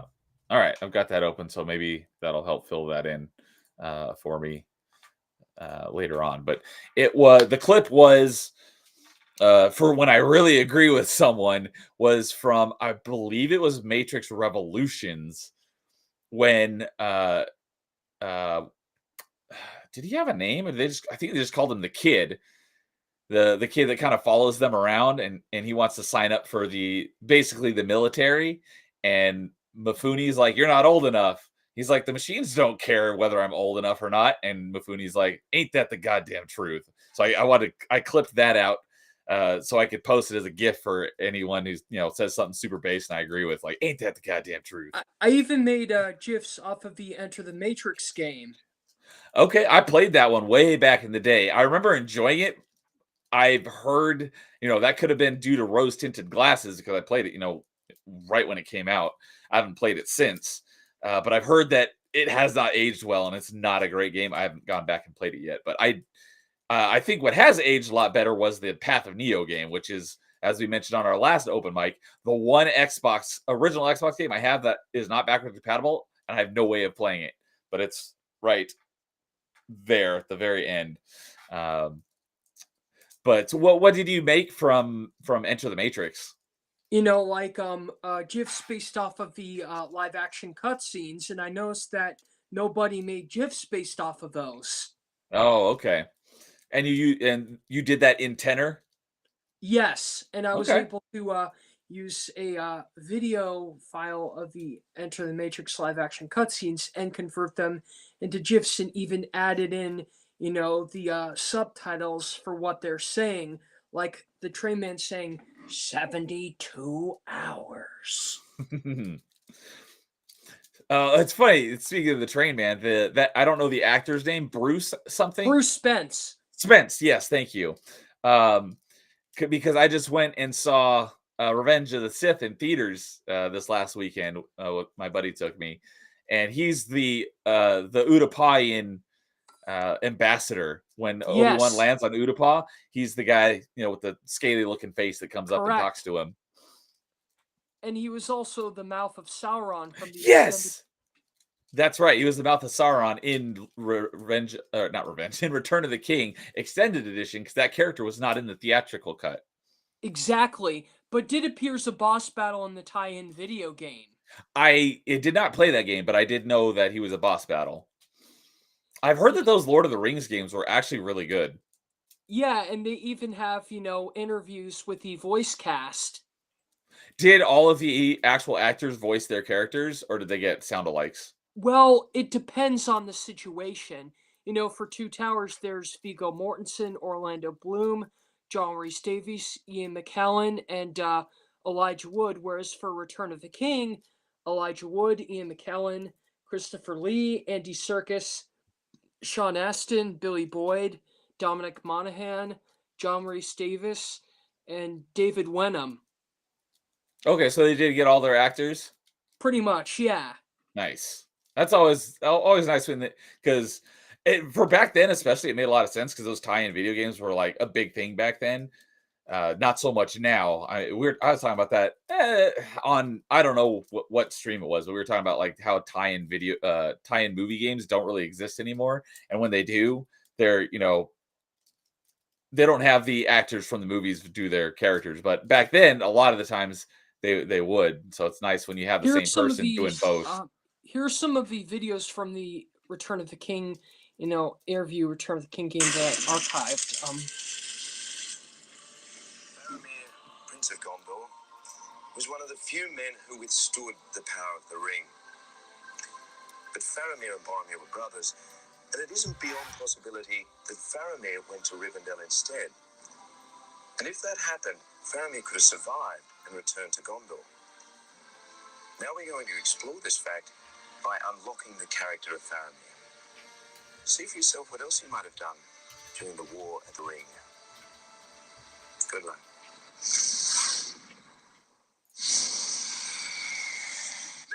Let's go.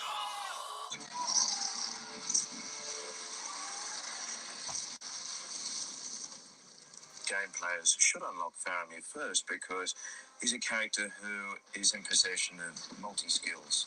He's a great swordsman, a great archer, he's also a great thinker. One should head for Faramir first. Yes. Faramir's style of combat in the game, extremely energetic. It's relentless. It's high energy, high voltage. The game itself has totally captured the excitement in all aspects of the film Return of the King, and I don't think you can ask more than that. One ring to rule them all. One ring to fight them. One ring to bring them all. The darkness fights. No one ever gets to join in any battles in the film. So I was always the one that was really weak and burdened by the ring. And in this, I get to take Frodo on some adventures that he didn't actually get to go on. When will you wear wigs? Frodo's style of combat's kind of a little clunkier. It's not as finessed as Aragorn or certainly Legolas would be. It's a little meat and potatoes kind of fighting, very straightforward. It's really cool. So yeah, you're hobbits. You're not warriors, so it would make sense. From the film, and to be able to kind of implement that into the game is pretty awesome. I shall take up this terrible task. Choosing Frodo, you're also choosing the ring bearer, so that's pretty cool. I'm kind of biased. What did they steal?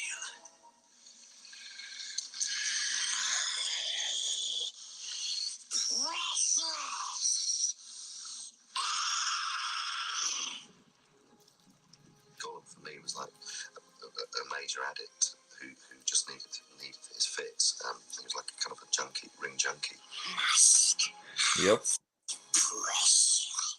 Because we're using motion capture a lot, and the animators are watching my performance closely on screen and mapping. Their animators, keyframe animators, are matching every expression. His whole facial structure and the way that his face moves is based on the way mine does. So it goes through three processes. I shoot on set with Elijah and Sean, and we act all the scenes together. And then I work in the motion capture studio, repeating every single scene. And then I do the final voice track. Yes, precious. The voice was really born out of two things. One was trying to find a psychological route into why he speaks like that. But actually, in physical terms, it came from cats. We had 3 cats at home, and they do this incredible kind of convulsion when they cough up fur balls, and they kind of go like that. And so that really became how good. I've not done any ADR yet for the actual film, so it's actually quite. I'm getting my head back into thinking, okay, this is obviously taking a parallel journey. through all that through a game. So it's actually quite nice to sort of visit where I'm going to be going for the film. It's probably, an unusual way of doing it, where you do the voiceover for the game before you actually do the ADR for the film. He takes the precious and we be the master. So yeah, he did a lot of work both for the movie and the game. Yeah, those are some of the interviews I archived. So yeah, speaking of what he was talking about with the whole voice thing, um, I thought, because as the movies were coming out, you hear him speak, but you didn't actually see his original form before he got corrupted by the ring until the beginning of Return of the King in the movie. I thought it was like his transformation is what made him speak like that. I thought he was going to speak like normal beforehand, but then they opened up in Return of the King, and he's already, not doing the convulsing stuff, but the way he spoke with that voice was the same before as after. I was kind of surprised by that. Yeah, and it shows that I'm good at, like preserving gaming history. Yeah, so you've said that a lot on this one and last time you were on, when you say like you're archiving it. What exactly do you mean by that? Like, what does that entail? That I, submit all this trivia I learned from bonus content onto IMDb, and the Internet Archivist would, archive, the pages for posterity so more people know all these facts. Okay. Okay, I was thinking like that video that you made, like you maybe ripped it off your DVD and put it like on YouTube or something, for anyone who doesn't have access to the discs. But you just like kind of add that information to IMDb and Internet Archive. Yeah, Okay, cool. so more people can learn that from the trivia page, so that way they won't have to scurry their discs. Yeah. Because I know on IMDb, I've seen that like at the bottom of a lot of pages, like random trivia. It doesn't say anything about like who submitted that information, though, does it? Well, IMDb does show trivia, yeah. Yeah, I know it shows trivia. I was just curious if it like credits the who provided the information for the trivia. No, it doesn't show that. No, okay. You're doing the selfless work then, doing all this work for no credit. So Yeah. yeah, there we go. I just found it on a movie that pulled up. So trivia, yeah, it doesn't list anybody on who submitted it, but that's cool. So, have you worked on, what's the latest thing you worked on, like getting, that information archived? Well, just trying to think of something, and I even do, on my YouTube channel, I even do like polls, or even tell people interesting facts that they might not have known. Yeah. The polls on. Oh, because I didn't even think about that. I was like, I know you can do polls like when you're on a live stream, you can do a poll in chat, but you're talking about like on your YouTube posts, yeah. Yeah, YouTube posts. I forget those even exist. So posts, yeah, I forgot. I think, yeah, I did that once when I was on someone else's channel like over a year ago.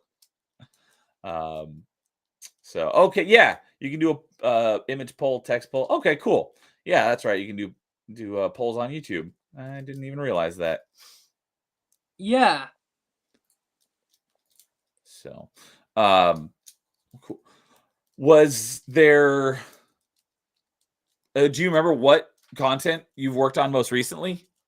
Well, me, I like doing inside jokes based off of lesser known stuff. Yep, absolutely. Like, have you ever heard of Chalk Zone?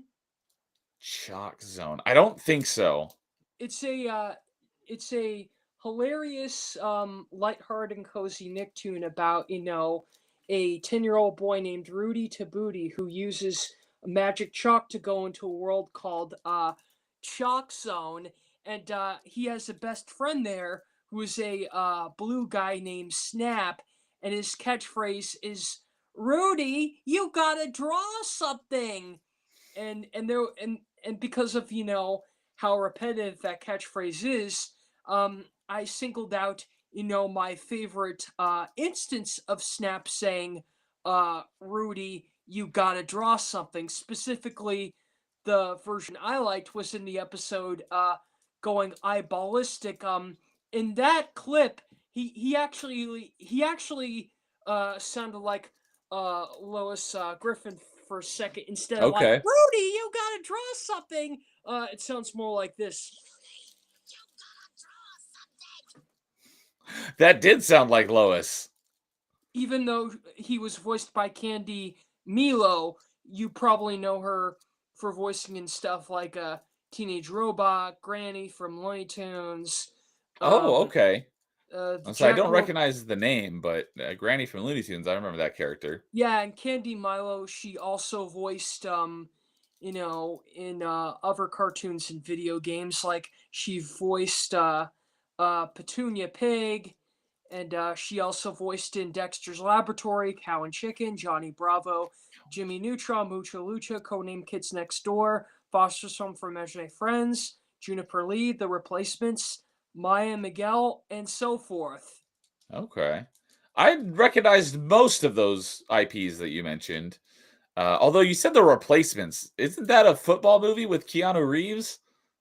No, The Replacements is an animated series about, two kids who came across a Flameco ad and got raised by a super spy mom and a stunt daredevil dad, and they have to use Flameco tech, to replace somebody they find not so well, but the attempt usually backfires and they learn a lesson about appreciating what they already have. Okay. And that was Disney Channel. Disney Channel. Okay. You read my mind. Well, having a Okay. photographic memory on the high functioning spectrum really has its benefits. Absolutely. Um, okay.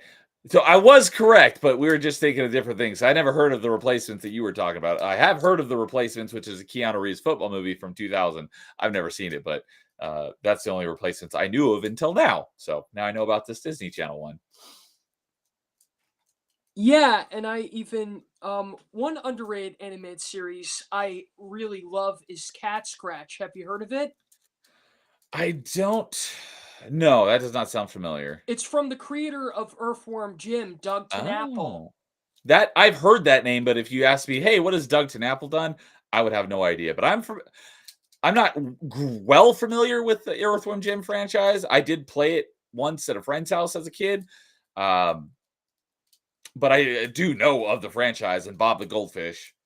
Cat Scratch is a Nicktoon about three cats who inherit the money from their deceased owner and they can use it to spend on root beer and monster trucks. It's extremely funny. That sounds great. Do you know when that aired?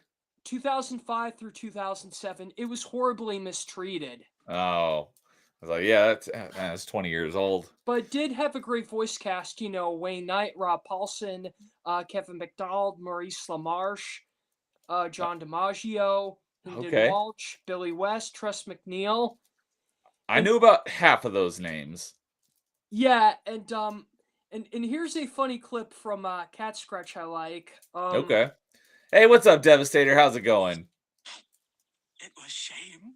Or intestinal distress. What?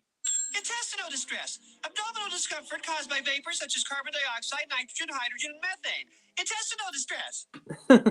What makes that even more interesting is that Doug TenNapel worked on Earthworm Jim, and one of the levels in the first Earthworm Jim game is called intestinal distress. Oh, is that? I think I remember playing that one. Is that the one where you're like bungee jumping? Yeah, it's the same guy. Yeah, I remember a level where you're like bouncing through the level because you're attached which to what I thought were intestines.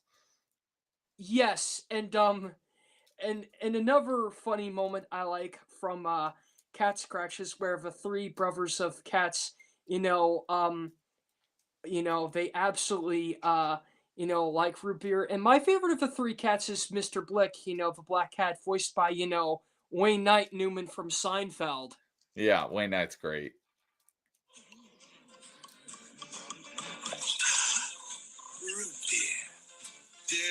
delicious root beer. Oh, yep, I hear it. Velvet nectar of the gods. Sounds like a slice of brown heaven. Do you think we can have a little sip? Do you think? Aye, just a wee taste. Give me that! You backwashed! Really? Yep, he backwashed. My root beer! It was the last one!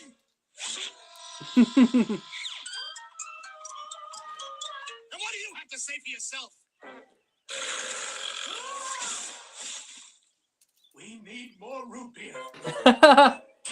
There Root was beer- even a I love McDonald's. root beer. It's one of my favorite There sodas. was even a McDonald's tie-in for Cat Scratch that had, toys based off of the 3 cats. Okay. Yeah. Yeah, that definitely would have been right about the right time where they were still doing that stuff. I haven't been to McDonald's in forever, so I don't even know if they do Happy Meals and toys anymore. They still do, but I was just telling you an interesting fact about Cat Scratch. Yeah, It's extremely funny. that's great. And that was a Nicktoon? Yeah. Okay. So, since we're talking about really obscure cartoons and stuff, I've not seen this, but someone I had on open mic, I forgot who it was. It might have been Lowest Expectations, or might have been Nightmare. I don't remember, but they told me about this cartoons that given all the obscure knowledge, maybe you're familiar with this one. Do you know of Frisky Dingo? Yeah. I think it's Australian. Okay. Because I had never heard of it until my whoever told me about it. I still haven't pulled up. I haven't watched any of it yet. It's But for Adult Swim. yes, it's Adult Swim.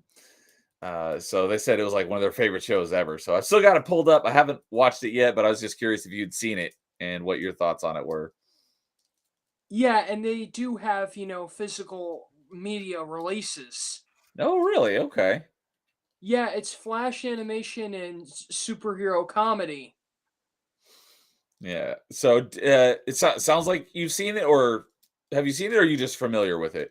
No, I'm just, really good with details. It even Yep. has, the voice talents of Christian Danley, Kelly Jennerett, Kate Miller, Killer Mike, Amber Nash, and Mike Bell.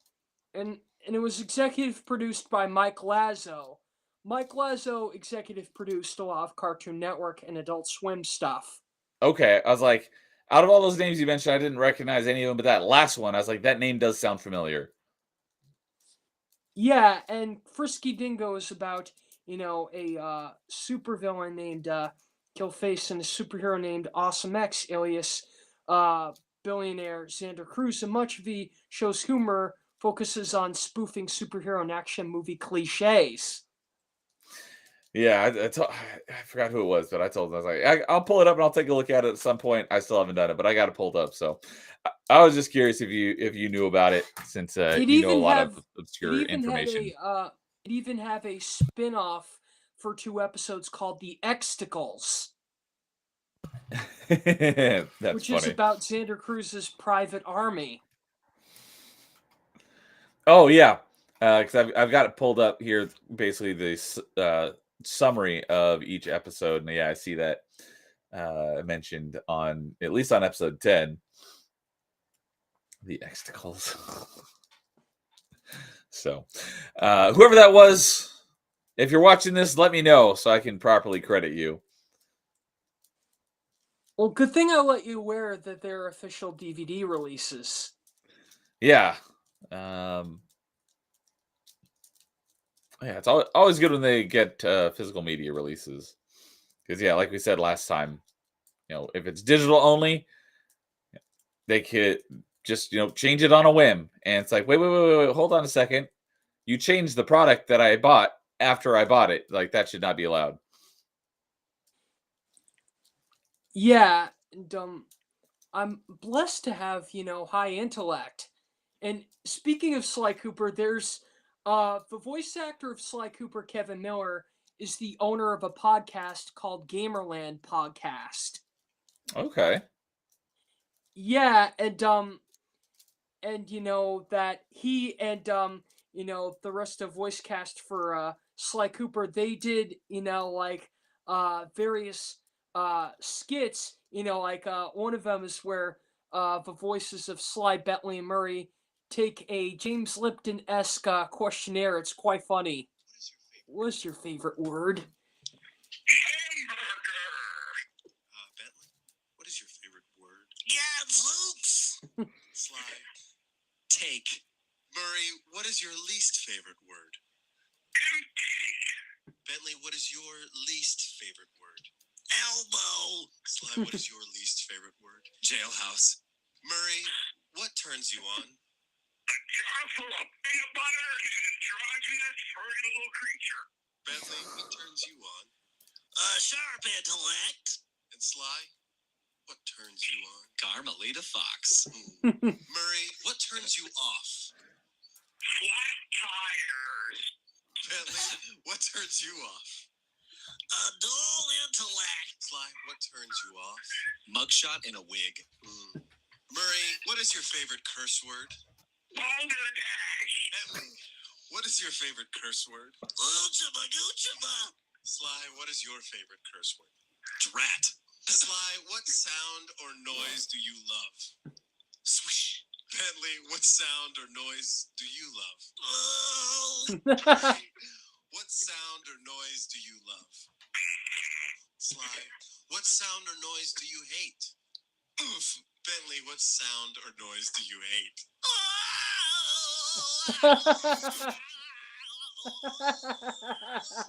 That's a long one. What sound or noise do you hate?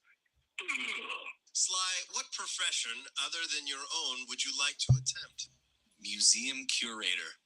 Bentley, what profession other than your own would you like to attempt? Pastry chef. Murray, you? I want to dance. Sly, what profession would you not like to do? Librarian. Bentley? What profession would you not like to do? Stab tester? Murray, what profession would you not like to do? Short order cook. Finally, if heaven exists, Sly, what would you like to hear God say when you arrive at the pearly gates? The streets are paved with gold. Bentley, if heaven exists, what would you like to hear God say when you arrive at the pearly gates? You're much taller than I imagined. If heaven exists, Murray, what would you like to hear God say when you arrive at the pearly gates? There's some cheeseburger in your mouth. Ladies and gentlemen, a round of applause for the wonderful cast. So they did a podcast basically as their characters. Yeah. That's great. Yeah, and keep in mind that Kevin Miller is the host, and Chris Murphy, who voiced Murray, and Matt Olson, who voiced Bentley, are the guests at that point. Yeah, that's great. Yeah, and the most notable from that is a skit, where Sly Cooper's friends go to KFC, and a fan was able to animate the dialogue. Oh, those are great when people animate Get stuff. all the tasty spices and herbs from behind the counter. All right, basically, it's a threefold plan. We haven't heard that one before. Go. Hurry, you head in front. Sly, you jump and press the circle button. I'm going to stay here in the van. I don't eat chicken. Usually I come in through the back door, but Bentley, if you tell me I should go through the front, I'll do it. Here I go. Hello? You pull. It's a pull door. I can't get it open. Murray, just pull the door. Oh, here I go. Hello, welcome to KFC. I want all your spices. Excuse me? Put all your spices in a sack and give them to me. Listen, sucker, you trying to rob me? You gonna come into my hood and try to rob me at my place of established work? Bentley, this isn't going according to plan. What should we do? I got it. So now, Murray, you gotta get your hands on that sack. I just touch the sack. I just want to touch it. I don't want to leave it here. I just want to be able to feel it in my warm hands. Okay, I got the chicken and the old man and the colonel. What should we do now? I actually have been driving away for the last 2 minutes. I got a Scrabble tournament I need to attend. Thanks, Bentley. Okay, sorry, sir. Sorry, Mr. KFC. Me and my large hippo friend are just gonna... Listen, before you guys head out, can I get a ride? Because I'm hungry. I would love to get some Popeye's chicken. We're always looking for new talent on the gang. Why don't you join us, Mr. KFC? Do you have any secret moves? What happens when you jump and press the circle button? Well, I can tell you something. I will ding a few things. I could ding a few things. You know what I'm saying? You know what I'm saying? I don't, actually. Oh yeah, those are great when people like famous like audio recordings from people and then people like animate them. Those are great. Yeah, it adds more life to it. So, um, on one of those questions, because I've learned more about the Sly Cooper franchise tonight than I ever knew before. He mentioned Carmelita Fox, so I had to look her up, and it's like I have a friend who's a fan of Fox women, so I'll have to ask him about it next Carmelita, time. her design is actually inspired by Selma Hayek. Okay. And in the second game, she was voiced by Jessica Alba sound-alike. Yeah, I've got her like wiki pulled up here, and yeah, in 4 different games, she was voiced by 4 different people. But are you talking about is it Alacia Glidewell? Yeah, I was pointing out the similarities, and it's interesting that she has different voice actresses for each game, considering that she works for Interpol and that she constantly changes countries. Oh, okay. So there actually could be a lore reason behind it. Yeah. So I'll have to ask my buddy Dude about if he knows about Carmelita Fox. I'm sure he probably does. Yeah. And I'm a huge Homestar R fan, and I have great news. I remember that. Remember the cheat? Yep. They just announced that they're gonna. What was the cheat? Is he like a cat or a dog or a gopher? He's a type of animal, and I have good news that they're bringing back the Kick the Cheat plushie. And it got restocked, which we'll plan for June. And here's the Nice. Dog man, no one has seen this elusive creature for 18 years. It has to be extinct. No way. I know it's out there. We're so close I can smell it. I heard a whistling. Shut up. There he is. It's Kid the Cheese. That's right. Your favorite kickable yellow cheese animal is back. Export fan cable zoologists have successfully bred Kick the Cheese in the wild, bringing this beloved endangered species back from the stink of extinction. And thanks to unethical genetic techniques, they've made him better than ever. Like new additional squibberant sounds. I'm sorry, the Cheese. I don't know what I'm doing with my puppet life. And a new zippered voice box pouch so you can change batteries. You can hide the cash and jewels inside of it. For me. It's truly a miracle of nature that this beautiful creature has been saved. Now let's kick the crap out of him! Reborn Kick the Cheat plush. Only available at PayPal.com. Oh, that's great. Yeah, because when you came on last time, I was surprised that you said that. Yeah, it's still around. I was like, no way. Yeah, and another recent Homestar R merchandise is a Homestar puppet plush. Yeah, you're probably right. Not this again. Do you know someone with a terrible Homestar Runner impression that they just won't give up on? Oh, hello. I'm a terrific athlete. Is that someone you?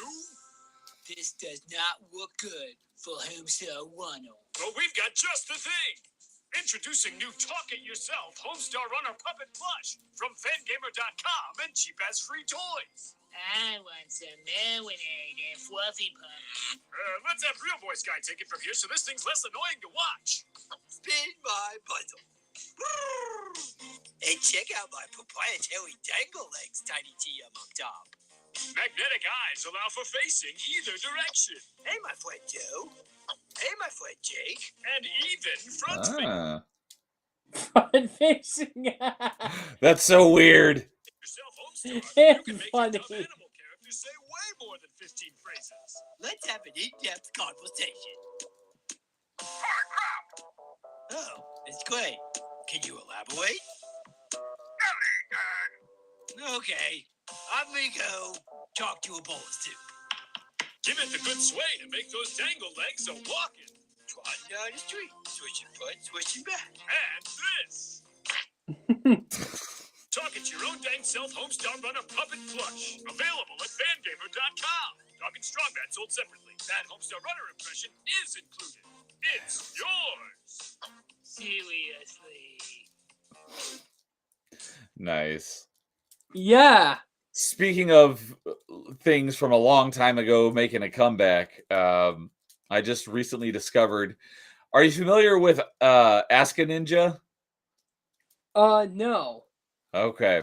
So Ask a Ninja was it was before YouTube existed. I don't remember where I found his videos, but I downloaded them and I put them on my iPod and they were hilarious. And this guy basically went dark 20 years ago and he just recently made a comeback on YouTube as the same persona, Ask a Ninja. So it reminded me of that because back 20 plus years ago is when I remember watching Homestar Runner and seeing it still around. Remind me of Ask a Ninja, who took like a 20-year break and is now back doing his Ask a Ninja thing, and it's great and he's hilarious.